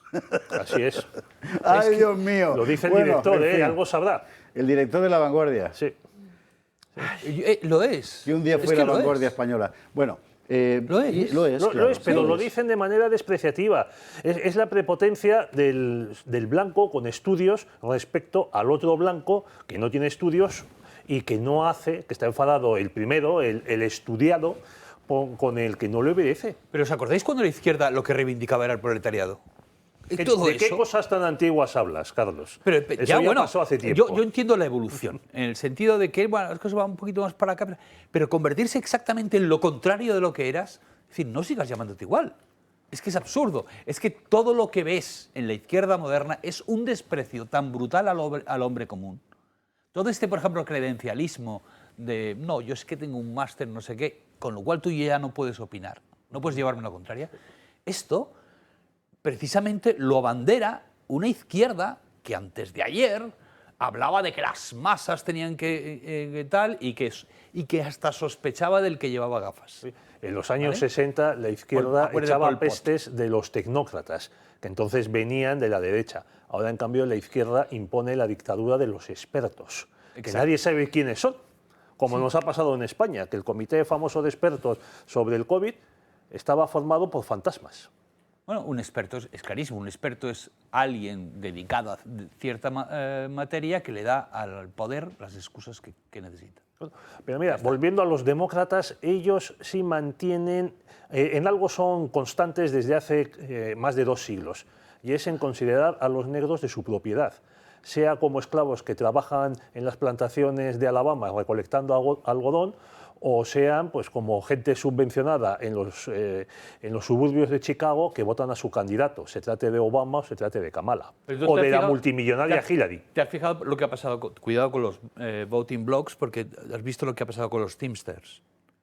Los Teamsters son el principal sindicato de los camioneros. Exacto, de transportes y tal, que es uno de los más grandes que hay en Estados Unidos, que era votante demócrata fidelísimo, y que siempre en todas las elecciones respaldaba al candidato demócrata, y este año no ha sido así porque han hecho una encuesta entre los miembros y la mayoría apoyaba a Trump.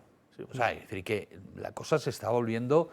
Esta va a ser unas elecciones que todo el mundo coincide, por ejemplo, Elon Musk, el dueño de X y de Tesla y de Starlink y tal, dice que si pierde Trump van a ser las últimas elecciones. Las últimas elecciones libres. Él Sí, subraya, como hemos hecho aquí en varias ocasiones, que los demócratas están alterando los censos electorales en muchísimos estados, pero sobre todo en los estados basculantes, pues Arizona, Pensilvania, Georgia, Carolina del Norte, etcétera, para metiendo nuevos a los inmigrantes, metiendo como nuevos electores, no sacando de esos censos a los muertos o a los que se han mudado de estado. Claro, son estados donde el gobernador y la administración son, mira qué casualidad, Carlos, demócratas. Ya, fíjate, precisamente una de las cosas que está pasando ahora en Estados Unidos, que es lo de los huracanes estos duplicados, el Helene, Helene, que lo pronuncian ahí, y Milton, y leí un artículo de, no sé, uno de estos Washington Post, no sé, New York Times, no me acuerdo cuál, New Yorker, que se regocijaba con cierto disimulo de que quizá el huracán haría perder a Trump, porque en Carolina del Norte, la parte rural, que es la que más afectada, no podría ni siquiera votar por correo, porque no está... Están en eso. Están en eso. Están en eso, Madre Santa. Bueno, ya dijo Jane Fonda que ella daba gracias, no se sabe a qué deidad. ¿Está viva aún Jane Fonda? Jane Fonda sigue viva. Pues debe chico, dar, sigue. Es que, claro, ¿a qué deidad? A Osiris, es evidente. Porque Jane Fonda es del tiempo de... Pero vamos a ver, de Kissinger Castaña. vivió 100 años, los malos han hecho un pacto con Satanás y duran muchísimo. Sí. Bueno, pues Jane Fonda ya dijo en su momento, cuando estaba el COVID en el momento álgido, que qué bonito, porque esto estaba limpiando la sociedad de gente mala, de gente que comía carne, de gente Que no que llevaba- generaba que no llevaba tal, que no se CO2. vacunaba. ya. En fin. Don Marcelo. A mí lo que me parece más relevante lo que acabamos de ver, pues todo lo otro ya lo sabíamos, quizás no lo sepa la gente, pero que los demócratas consideran al votante de Trump una basura blanca, la gente puede no saber, nosotros ya lo sabíamos. El hecho más relevante, aunque la gente no entendiese bien qué estaba pasando, ni el idioma le resultase extraño, es que se canta una Ave María. Exactamente. Ese es el hecho que debería haber llamado nuestra atención primero antes de hablar cualquier otra cosa. Yo por eso lo he puesto entero, por el Ave María. Porque, claro, porque el Ave María, es decir, cantado en esa reunión, los Estados Unidos se construyó como un país protestante, profundamente anticatólico. La esencia propia de la fundación de los Estados Unidos, la esencia de la anticatolicidad, el catolicismo se persiguió en muchísimos estados, tantísimos años, y que ahora veamos una imagen de un candidato a presidente de los Estados Unidos que para y dice vamos a hacer y se cante la Ave María, implica un cambio sociológico de una intensidad que nos tiene que hacer reflexionar muchísimo. Es decir, que tiene que haber en Estados Unidos un cambio de tal naturaleza que todavía no ha sido relevado en los libros. Mira qué bien me viene que abras esa perspectiva, que es un tema en el que yo también quería incidir, no solo porque nos va a permitir dar paso al siguiente contenido del sumario, que tiene mucho que ver, sino además porque, vamos a ver, así como Obama iba a los famosos desayunos de oración, aquellos y tal, digamos que la cosa religiosa siempre ha formado parte de la liturgia política norteamericana, este tipo de religiosidad así no. No. Es decir, es una cosa como mucho nunca más la religiosidad popular, católica, ¿no? Y popular. Y luego además la religiosidad protestante, claro. No, bueno, anticatólica. En el Partido Demócrata es el partido católico por excelencia, porque es sí, el claro, partido de los polacos y los irlandeses y tal. No sé qué. Y en ese sentido, y bueno, y de hecho la conferencia episcopal. La conferencia episcopal es una conferencia anticatólica. Es americano, se le llama el Partido Demócrata en oración. ¿Sabe? Porque es completamente siempre, por lo menos de forma personal, pues todos los obispos tienden hacia el lado demócrata de toda la vida. Y entonces, lo que pasa es que yo creo que, bueno, yo no sé hasta qué punto es, como ha hecho una serie de declaraciones proabortistas que han causado una crisis tremenda en el grupo pro vida americano. Ya, o sea, aquí hay algo aquí de táctica. Eso es. Entiendo, perfectamente. Absolutamente. Vale. Sea o no sea una táctica, eso hubiese sido impensable y nadie lo hubiese hecho en Estados Unidos. Si la esencia de Estados Unidos era otra completamente distinta. Si después el hombre va a estar a favor de esta cosa, de la otra, si va a cumplir y si va a traicionar a los que creían que él iba a estar en contra de aborto y los traiciona, es otra cosa. Pero el solo hecho que se haya producido ese acto implica un cambio sociológico de una naturaleza estructural de la cual no somos capaces ni siquiera de reflexionar.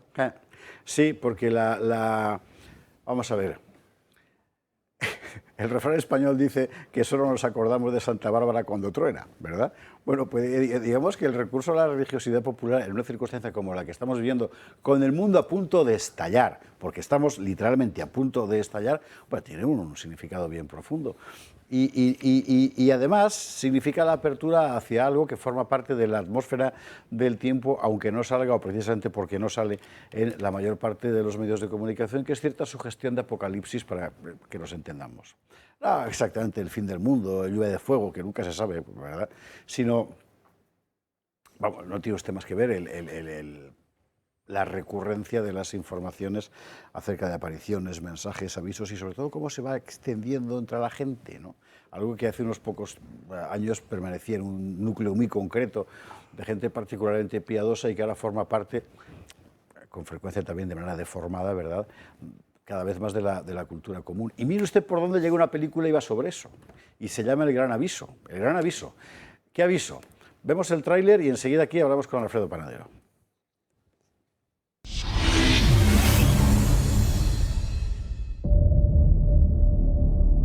Un evento sobrenatural sin precedentes se aproxima a un ritmo vertiginoso.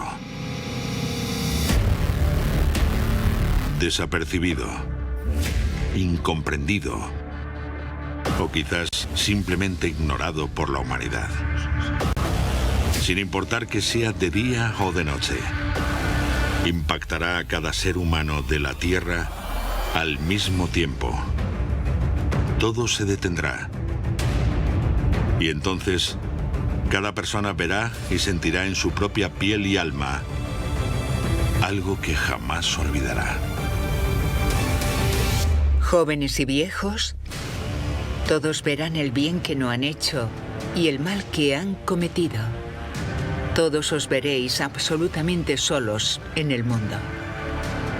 Eso que ven y escuchan, podrían preguntarse si es real o solo una alucinación. Era justo en el momento. Era acerca de mi vida. Mi vida entera en cuestión de minutos. Vi toda mi vida pasar por delante de mí.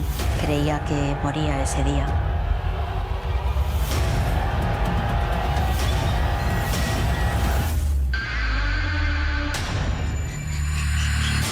Se difundirá rápidamente como el fuego.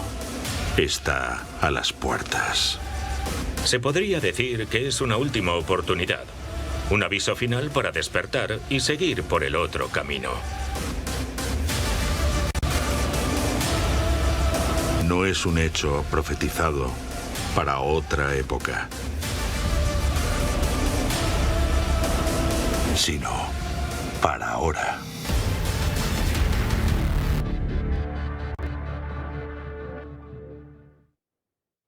Ya en cines, Alfredo Panadero, muy buenas noches. ¿Qué nos cuenta el Gran Aviso? El Gran Aviso, pues como habéis podido ver, es un evento profetizado durante mucho tiempo, muchas apariciones, donde básicamente lo que dice es que en el mismo intervalo de tiempo todos viviremos un episodio de iluminación de conciencia, donde veremos todo el mal que hemos hecho y todo el bien que hemos dejado de hacer.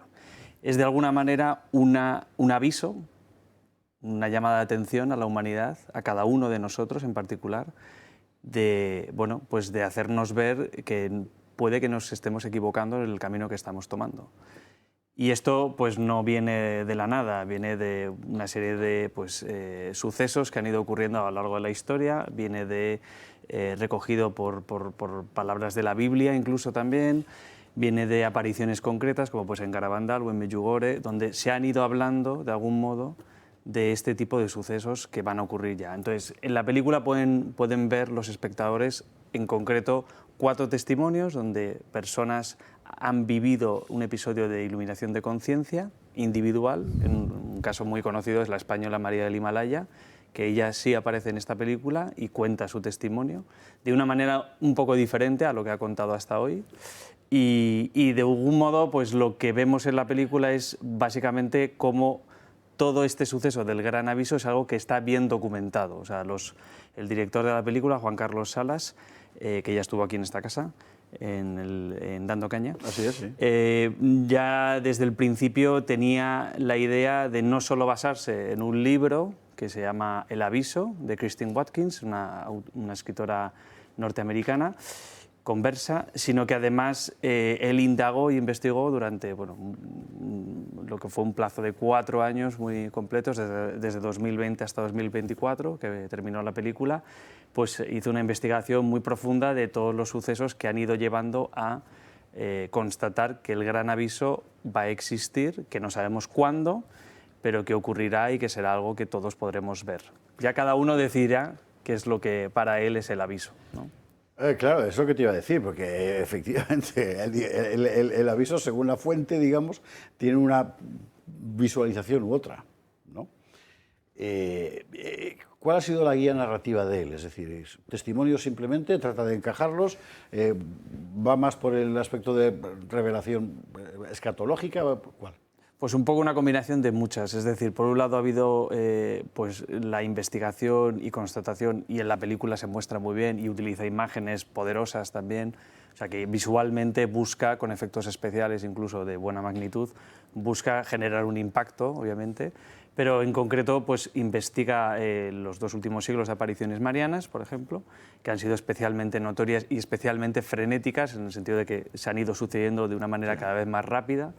Y luego también recoge varios testimonios de 4 personas, que es lo que he comentado, y también hace entrevistas a personas que tienen cierto peso en esta materia. Desde Christine Watkins, que aparece en la película, pero pasando por un exorcista, pasando por un teólogo y por personas que sí que han estudiado este tema del aviso, pero de una manera mucho más fluida quizá que todos nosotros, probablemente.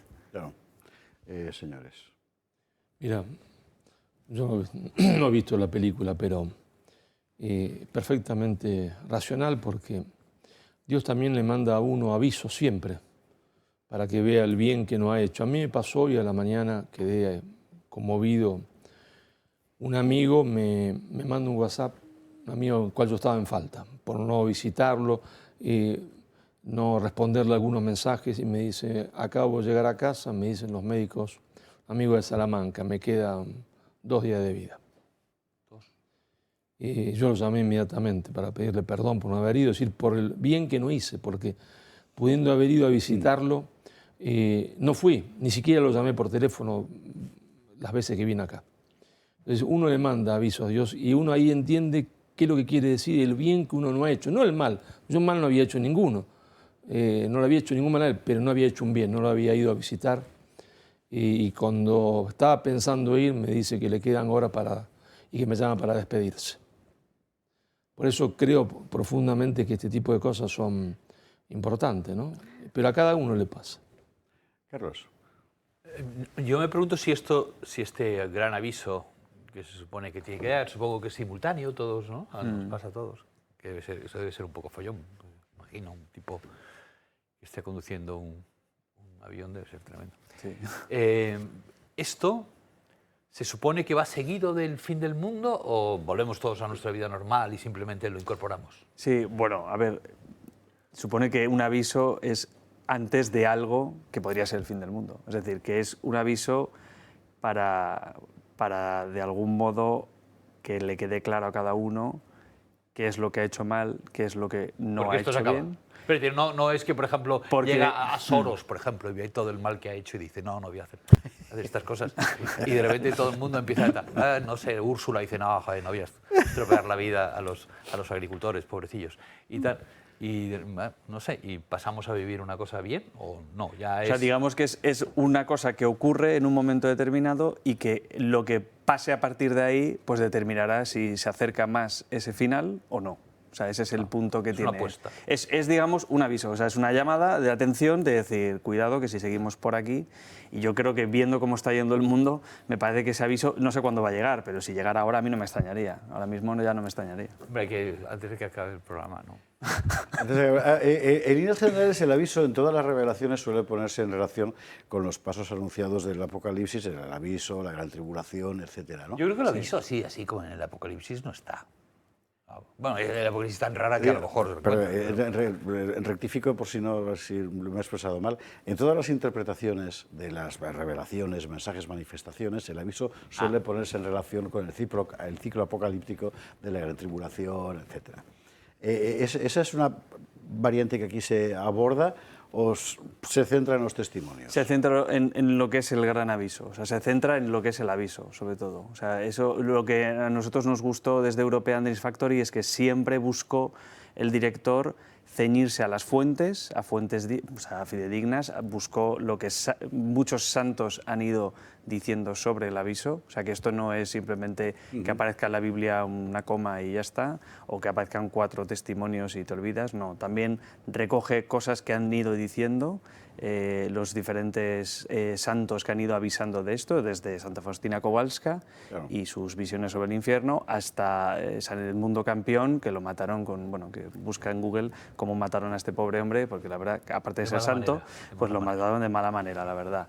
Entonces, busca un poco recoger todas esas fuentes para realmente comprobar si es así o no el gran aviso. Entonces, lo que nos ha ocurrido es muy curioso, pero en España, en cuanto se ha visto la película, nos ha ocurrido un fenómeno muy curioso, que es que muchas personas que no creían en esto ya han empezado a creer. O sea, muchas personas que no pensaban que esto podía ocurrir o que ni siquiera se lo habían planteado de algún modo, pues llevados igual por algún amigo que sí que pues en este tema pues tenía cierta inquietud, pues sí que bueno, que ha sido como un toque de atención a cada uno de ellos para decir, oye, pues igual hay algo que podemos cambiar, ¿no? Que cada uno puede cambiar para que esto no ocurra. Eso quiere decir que a pesar del aspecto del tráiler, uno no se levanta de ver la película enteramente acojonado, sino dispuesto a, ¿cómo decir?, a darle una visión constructiva a su propia vida. Exactamente. Es decir, o sea, la película al final también, como el final de los tiempos también es, pues al final estar cerca del Señor, pues lo que enseña la película es cómo hay una esperanza, ¿no? Que sobre todo es a través de María, de la Virgen María,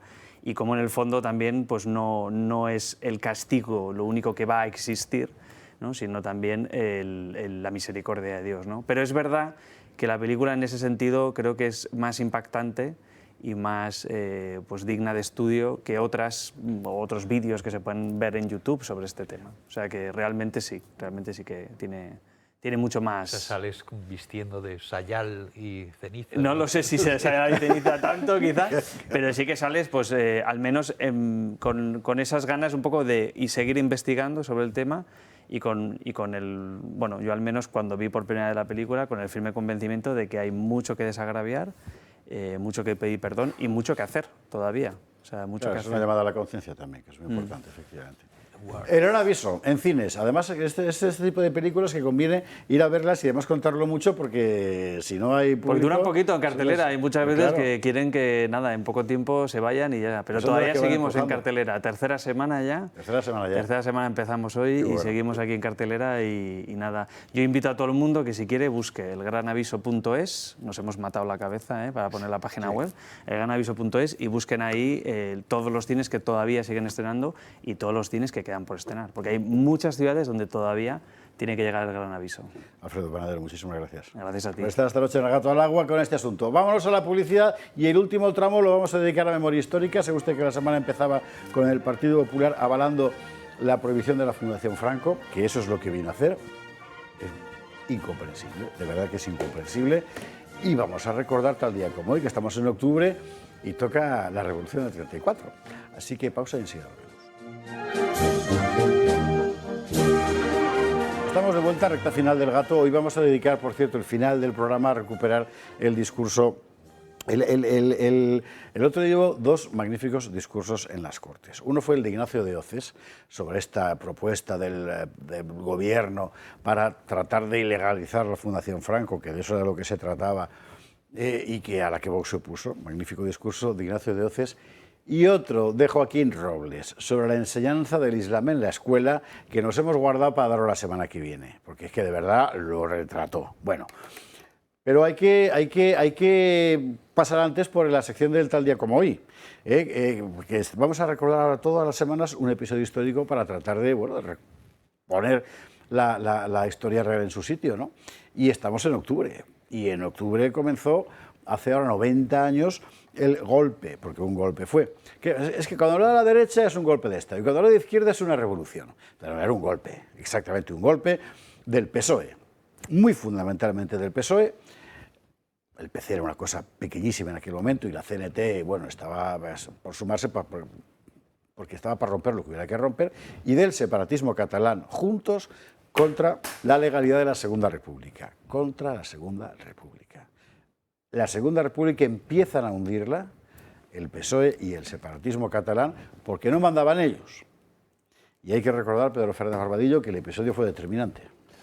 Pues sí, todo sucede después de las elecciones de noviembre de 1933, que gana la derecha que estaba en la oposición. Los defensores o disculpadores del golpe del 34, que lo dicen, bueno, es que era una revolución, bueno, no, es que era una huelga general y tal. Hombre, las huelgas generales de antes eran revolucionarias, era para la toma del poder, estilo Lenin y Trotsky. Bueno, pues te dicen que todo se produce cuando el gobierno de Samper, republicano del partido de la Rus, anuncia que se van a incorporar al gobierno tres o cuatro ministros de la CEDA. Del partido que había ganado las elecciones. Sí, de la minoría mayoritaria en el Congreso. Es mentira. Se estaba preparando esa revolución desde diciembre del 33. No hay más que leer las cabeceras, los titulares del diario del El Socialista, donde Largo Caballero iba dando mítines por toda España anunciando la revolución y, como él decía, el pueblo exige que se entregue todo el poder al Partido Socialista. El pueblo, claro, eran los afiliados de UGT y del Partido Socialista. Lo sorprendente, para mí lo más preocupante y lo que nos permite ver que hay muchas concomitancias con la actualidad es que el PSOE y la izquierda entera organizan este golpe de Estado de manera absolutamente impune y encima anunciándolo durante más de medio año. Están recogiendo armas. A Indalecio Prieto, diputado, le detienen 2 carabineros en Asturias, en San Esteban de Pravia, cuando participaba en el desembarco de un alijo de armas del buque Turquesa. Sí, efectivamente. O sea, un diputado que traía armas para, insisto, subrayo, matar a otros españoles.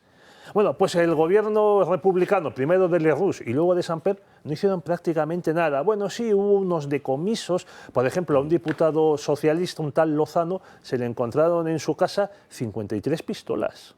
Que eso salió en la prensa de la época. Buena parte de ellas, si no recuerdo mal, belgas, de la marca FN, traídas desde la Embajada de París vía Araquistain, el socialista, que anduvo metido en aquel jaleo también. Todo el mundo tenía pistola entonces. Por eso, por cierto, fue tan ridículo luego la detención de José Antonio, de que es que sí tenía armas. Joder. ¿Quién no tenía armas? Pues pero sí. bueno. Sí. Y estaba también metido Horacio Echevarrieta, empresario vasco, amiguísimo de Indalecio Prieto, amiguísimo no solo de amistad, sino también de negocietes, que hay que ver cómo les gustan a los socialistas los empresarios. ¿Verdad, Begoña? Hay que recordar que empieza ese movimiento y empieza... doble, por una parte en Cataluña, con una especie de tentativa muy difícil de comprender en cuanto a su objetivo, que era la proclamación de la nación catalana dentro del Estado español. ¿Era la fórmula concreta? El Estado catalán dentro de la República Federal Española. El Estado catalán, bueno. Y en Madrid, donde el PSOE se quiere levantar, y en Asturias. En Madrid hay un episodio que cuenta Carrillo en sus memorias. Carrillo es un chiquillo entonces, pero está allí metido, que es que entra la Guardia de Asalto en la Casa del Pueblo, que está en Contracaminos, si no me equivoco, y les pilla con todo. O sea, los tiran a todos, además sin moverse, los tiran con las armas, con todo. Carrillo se mea en los pantalones, cuenta un testimonio de no me acuerdo quién. Me imagino que debe ser un poco acojonante la escena, ¿verdad? Tenía 18, 19 años, era del 15, claro, Carrillo. Pero en Asturias, sin embargo, veintitantos mil milicianos. Bueno, es que movilizan a todos los mineros de las cuencas y van encima... Y con armas. Es que no solo eran las armas que ya tenían, es que van a tomar las fábricas de armas que había en la zona industrial. Entonces, y disponían de los explosivos de las minas, se hacen con las Santa Bárbaras y durante un par de semanas es que asedian Oviedo tirando cartuchos de dinamita contra la población civil. Es tal la violencia que emplean los mineros, también queman casas cuartel de la Guardia Civil con las familias dentro, estilo ETA, por cierto. Martirizan a unos cuantos sacerdotes, a salesianos en Tudón, algunos de ellos han sido ya canonizados como mártires católicos, asesinados por odio a la fe. Bueno, el gobierno republicano tiene que llamar a Franco para que prepare los planes y reprimir esta sublevación. Y se traen tropas de Marruecos, tropas de legionarios y de regulares, porque el ejército estaba muy mal armado, estaba desmantelado. Pero no solo Asturias, ahí quiero añadir que se produce en más de la mitad de las provincias españolas este tipo de tensiones, que claro, en algunos sitios son mínimas, pero Asturias y también Vizcaya son muy duras. Asturias es la parte más salvaje, más cruel, pero en Vizcaya, en Guipúzcoa, en Mondragón, unos pistoleros de la UGT secuestran a Marcelino Oreja, que entonces era diputado tradicionalista, el padre del que fue ministro de UCD, el diplomático, lo llevan a la casa del pueblo y ahí lo tirotean cuando tienen que salir del pueblo porque se acercaban militares desde Vitoria. Es asesinado un diputado que no había hecho ningún mal a nadie porque simplemente era un enemigo de clase de esta gentuza. Y lo asombroso es que después de que se aplasta esta rebelión que causa unos 1.400 muertos, hoy con el doble de población serían casi 3.000 o puede que más, bueno, el PSOE no es prohibido. Esto es una cosa llamativa porque efectivamente la revolución fracasa, el golpe en Cataluña fracasa, se pone el orden, se repone el orden. Por cierto, entre los fallecidos, un argentino, Héctor Valdivielso. Ignacio Brag lleva todas las semanas. Cuando habláis, recuerda, Héctor Valdivielso. Que está beatificado, como he dicho, es uno de estos mártires de Tudón. Eso es. Políticamente las repercusiones son mínimas en realidad. Sí, se abre un juicio más tarde a Largo Caballero, como secretario general de UGT, y le preguntan en el Tribunal Supremo, porque era diputado, bueno, ¿usted se enteró de algo de esto tal? Yo no me enteré de nada, pero si era usted secretario general de la UGT, ¿cómo no se pudo enterar usted? Pues mire, cosas que pasan, señoría. Así es. Luego, por cierto, durante la Guerra Civil, el fiscal que acusó a Largo Caballero le pasó algo, le cogieron unos incontrolados y lo asesinaron. Y al general que... López Ochoa. Que dirigió realmente... pero esto es muy interesante. La represión allí, López Ochoa, no sé si abuelo, creo recordar, de la famosa doctora Elena Ochoa, que se hizo famosa en televisión, estaba en Madrid en un hospital. Sí, en Carabanchel. Le cortaron la cabeza y la pasaron en una pica. Y por cierto, López Ochoa era uno de los principales militares del partido masónico, era masón y republicano. No le sirvió de nada su militancia masónica. Y ya para acabar, mira, para que nos hagamos una idea de cómo nos están contando la historia estos. Paul Preston escribió una biografía de Carrillo que se titulaba El Zorro Rojo, que me quedé pasmado cuando lo leí. Según Preston, la huelga revolucionaria de octubre del 34 se caracterizó por su carácter pacífico. Esto es lo que dice en el libro. Y si alguien quisiera, José Javier, si alguien lo dudase, en la próxima semana traigo la página y la vemos aquí. Es decir, para Preston, 1.400 muertos significan carácter pacífico. ¿Por qué? Porque esto lo había hecho la izquierda, el PSOE, que ha mantenido a Preston aquí a pan y manteles. Yo desde fuera, ¿no? Porque no soy... Es más, yo me he incorporado muy tarde en mi vida a tener cierto interés, aunque siempre oí cosas de mi abuelo y tal, me contaba, pero digamos que mis intereses iban por otro lado. Pero viendo todo esto, de lo que contáis y todo esto, ¿quién puede defender ese periodo? ¿Quién puede ponerlo como si hubiera sido la Arcadia feliz?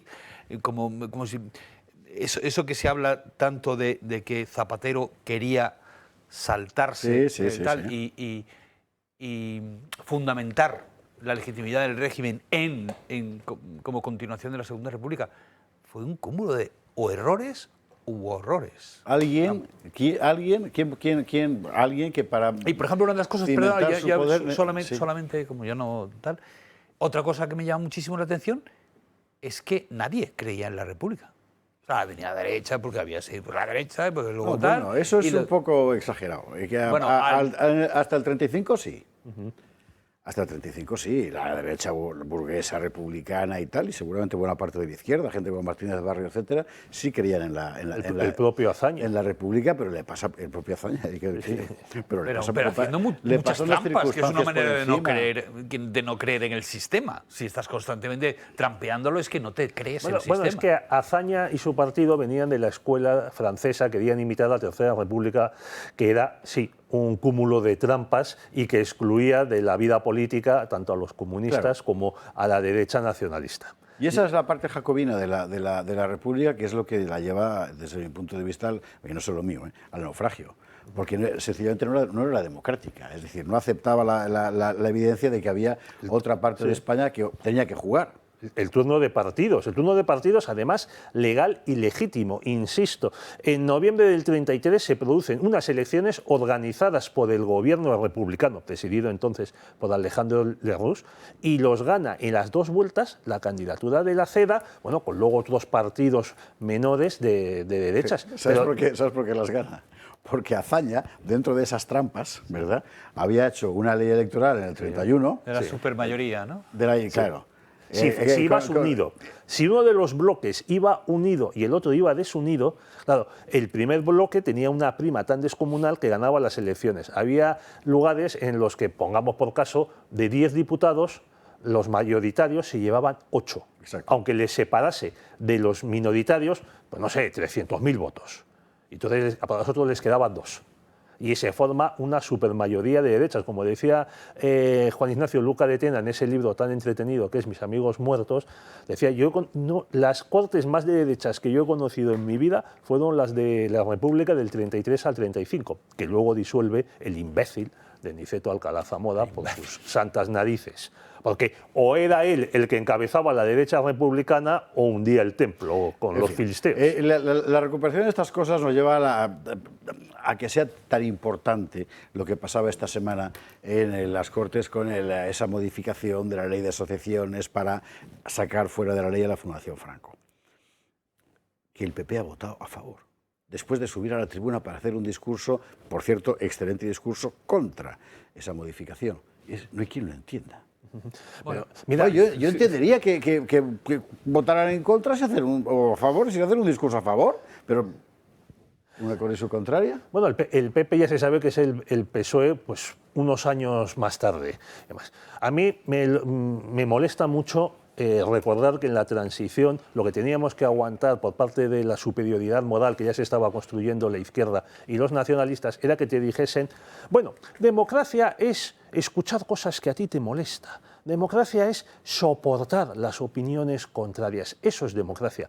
Bueno, pues ahora que ya el equilibrio de poder se ha dado la vuelta a favor de ellos, se han quitado la careta y hacen lo que les da absolutamente la gana. No quieren escuchar ninguna opinión que contradiga sus dogmas y sus mentiras. Democracia es que tú no me molestes. Exactamente. Que me dejes desayunar en paz. Ay, que me dejes desayunar en paz. En fin, señores. Bueno, nosotros vamos a recordar de lo que ocurrió esta semana, el discurso de Ignacio Doces. Está muy bien porque contó la historia del PSOE como es. Y les contó lo que fue la Segunda República como fue. Y les contó, por otra parte, los crímenes de la época como fueron. Con esto nos vamos a despedir, que 2 minutos quedan, y estos 2 minutos los vamos a emplear para desearnos mutuamente un feliz fin de semana. Sobre todo tú y yo, que vamos a estar en Cartagena con los amigos de los de Cavite. Feliz Día de la Hispanidad, tenemos que decir. Feliz Día de España, feliz Día de Hispanoamérica. Tenemos que festejar. Tenemos mucho que festejar. Fue una idea argentina, ¿no? La primera vez que se va a festejar el 12 de octubre lo hizo el presidente Hipólito Yrigoyen 6 meses después de que asume, de puño y letra, escribe el decreto del por qué se tiene que festejar el 12 de octubre. Y de ahí en más se empieza a expandir por Hispanoamérica. Lo hizo Hipólito Yrigoyen, primer presidente electo de Argentina de forma democrática. Por cierto, el texto del decreto está en una estela en el Parque del Retiro de Madrid. Y en mi libro, Madre Patria. Bueno, pues se puede leer tu libro. Ir al parque. Que se lo lea sobre todo Feijóo, que luego va y vota a favor. Una cosa de verdad para no creérselo. Bueno, señores, 12 de octubre, todo que celebrar y nosotros, por supuesto, lo vamos a celebrar. Pedro Fernández Barbadillo, muchísimas gracias. La semana que viene a ver qué festejamos, tal día como hoy. Algo habrá. Don Carlos Esteban, gracias mil. Don Marcelo Bullo, nada, tú y yo nos vemos dentro de unas horas en Cartagena.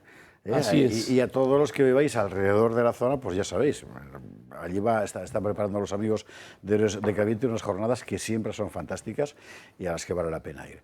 Les recuerdo, le dejamos con la intervención de Ignacio Doces esta semana en las Cortes contra esos propósitos liberticidas del gobierno español. Le dejamos.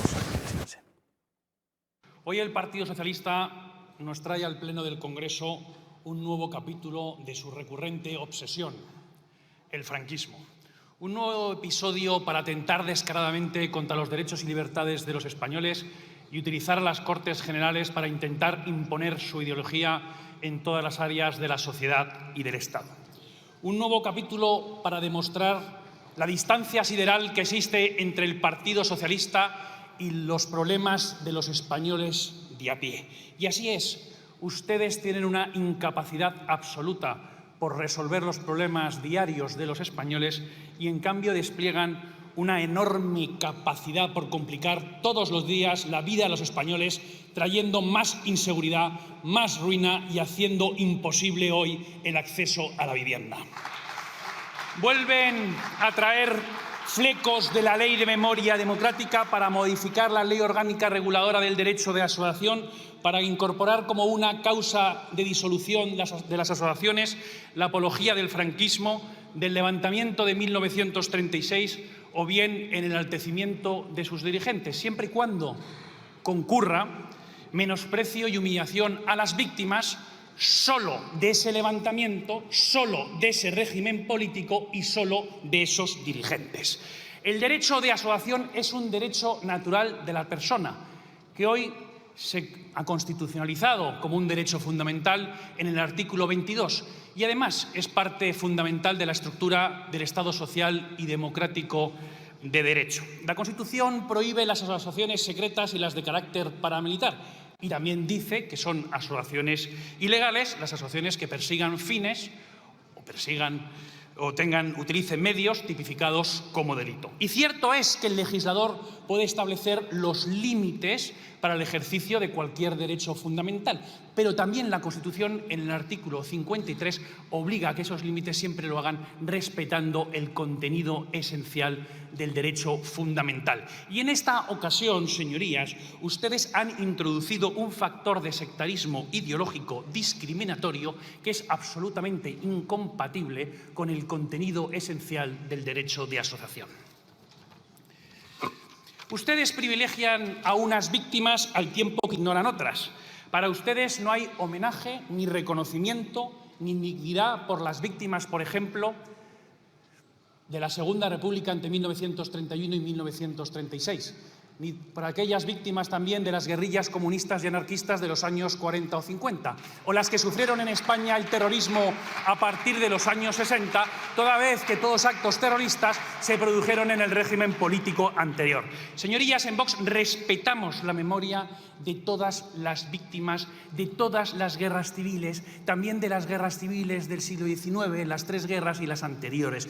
Por supuesto que sí.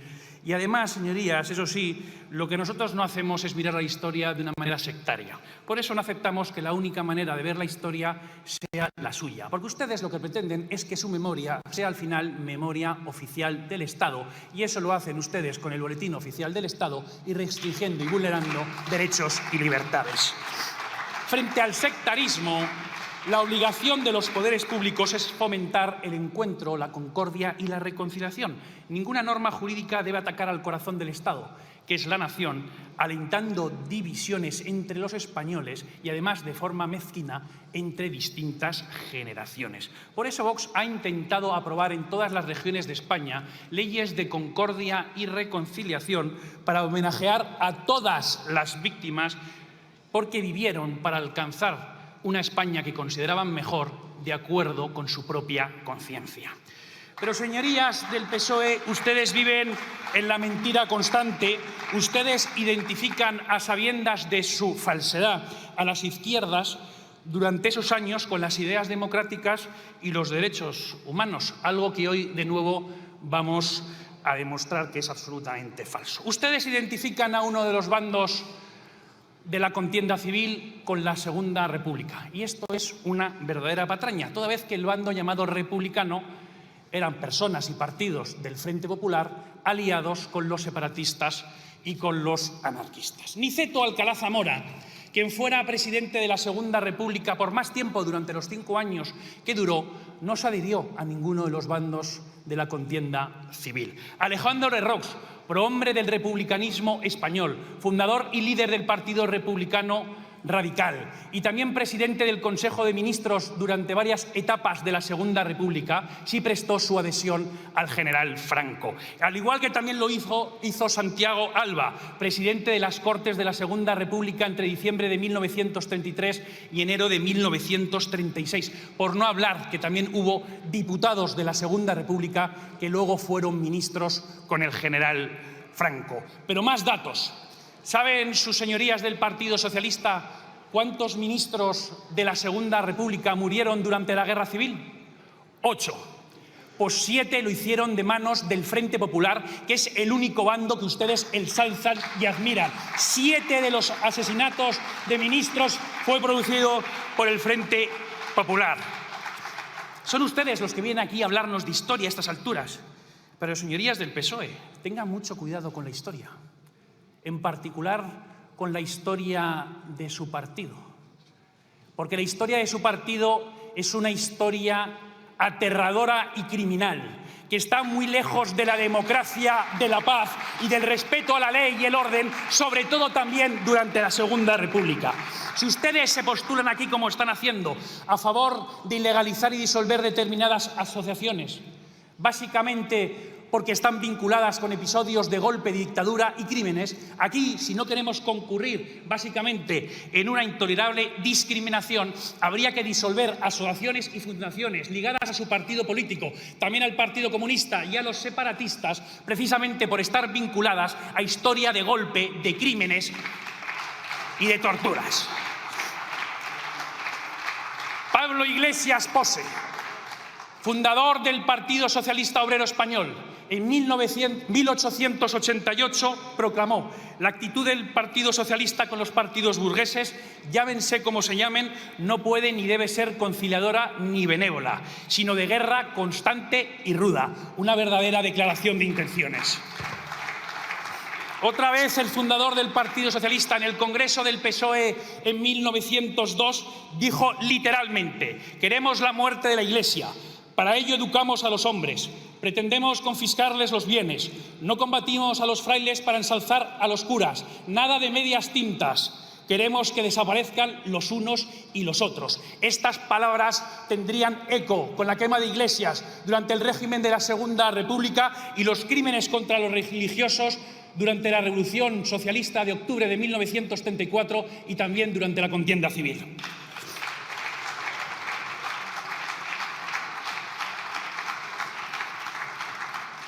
Y en esta misma Cámara, el 7 de julio de 1910, Pablo Iglesias, fundador del Partido Socialista, en una de sus primeras intervenciones, amenazó de muerte al líder del Partido Conservador, Antonio Maura. Antes de que vuelva usted al poder, habrá un atentado personal. Y tuvo el atentado personal y, efectivamente, gracias a Dios, no murió, para desgracia del líder y fundador del Partido Socialista. Indalecio Prieto, también presidente del Partido Socialista Obrero Español, reconoció públicamente su implicación en la Revolución de Asturias socialista contra el gobierno elegido democráticamente en 1933. Y pasemos a Largo Caballero, el llamado Lenin español, también presidente del Partido Socialista Obrero Español.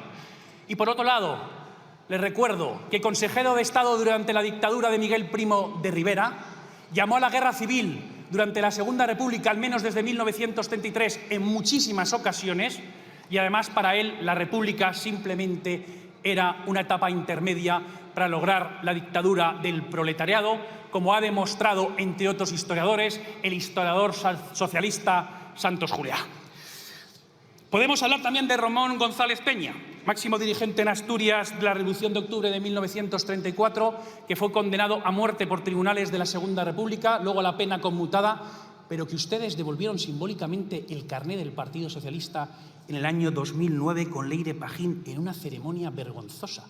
Y en esa misma ceremonia vergonzosa, ustedes también devolvieron el carné del Partido Socialista de forma simbólica a Ángel Galarza, responsable como ministro de Gobernación de miles de asesinatos en la retaguardia Frente Populista durante la Guerra Civil.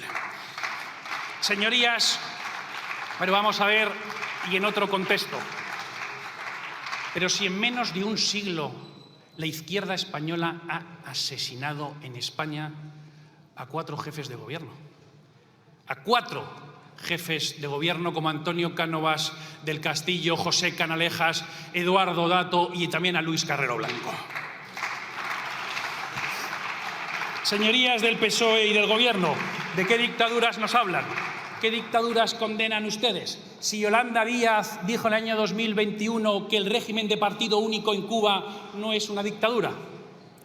Por no decir la ministra de Juventud e Infancia, Sira Rego, que dice que es ser de extrema derecha condenar el régimen socialista soviético con decenas de millones de muertos en todo el planeta. Ustedes cada día engañan menos, la verdad. Nosotros desde Vox asumimos toda la historia nacional, con sus más luces que sombras. Tenemos en nuestros afiliados, simpatizantes y votantes a descendientes de víctimas y combatientes de todos los bandos y de todas las guerras civiles y de todos los regímenes políticos en España, al igual que ustedes. Pero nosotros lo asumimos, lo hacemos como propio.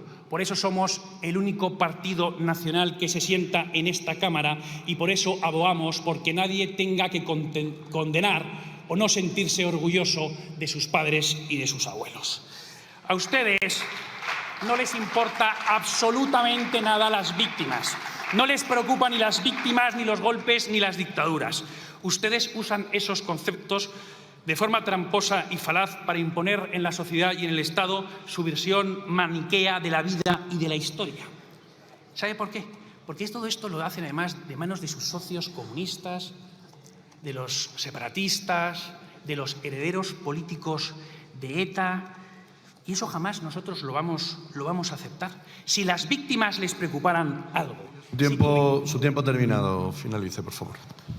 Veo, señor presidente, que para usted Señoría, no discuta con la presidencia. No discuta con la presidencia. Tenía 12 minutos y ha concluido. Así que finalice. Me parece un acto absolutamente arbitrario. Muchas gracias. Cuando dentro ha terminado de un su tiempo. Muchas gracias, señoría. Puede retirarse de la tribuna. Muchas gracias. Su tiempo ha terminado. Puede retirarse. Gracias.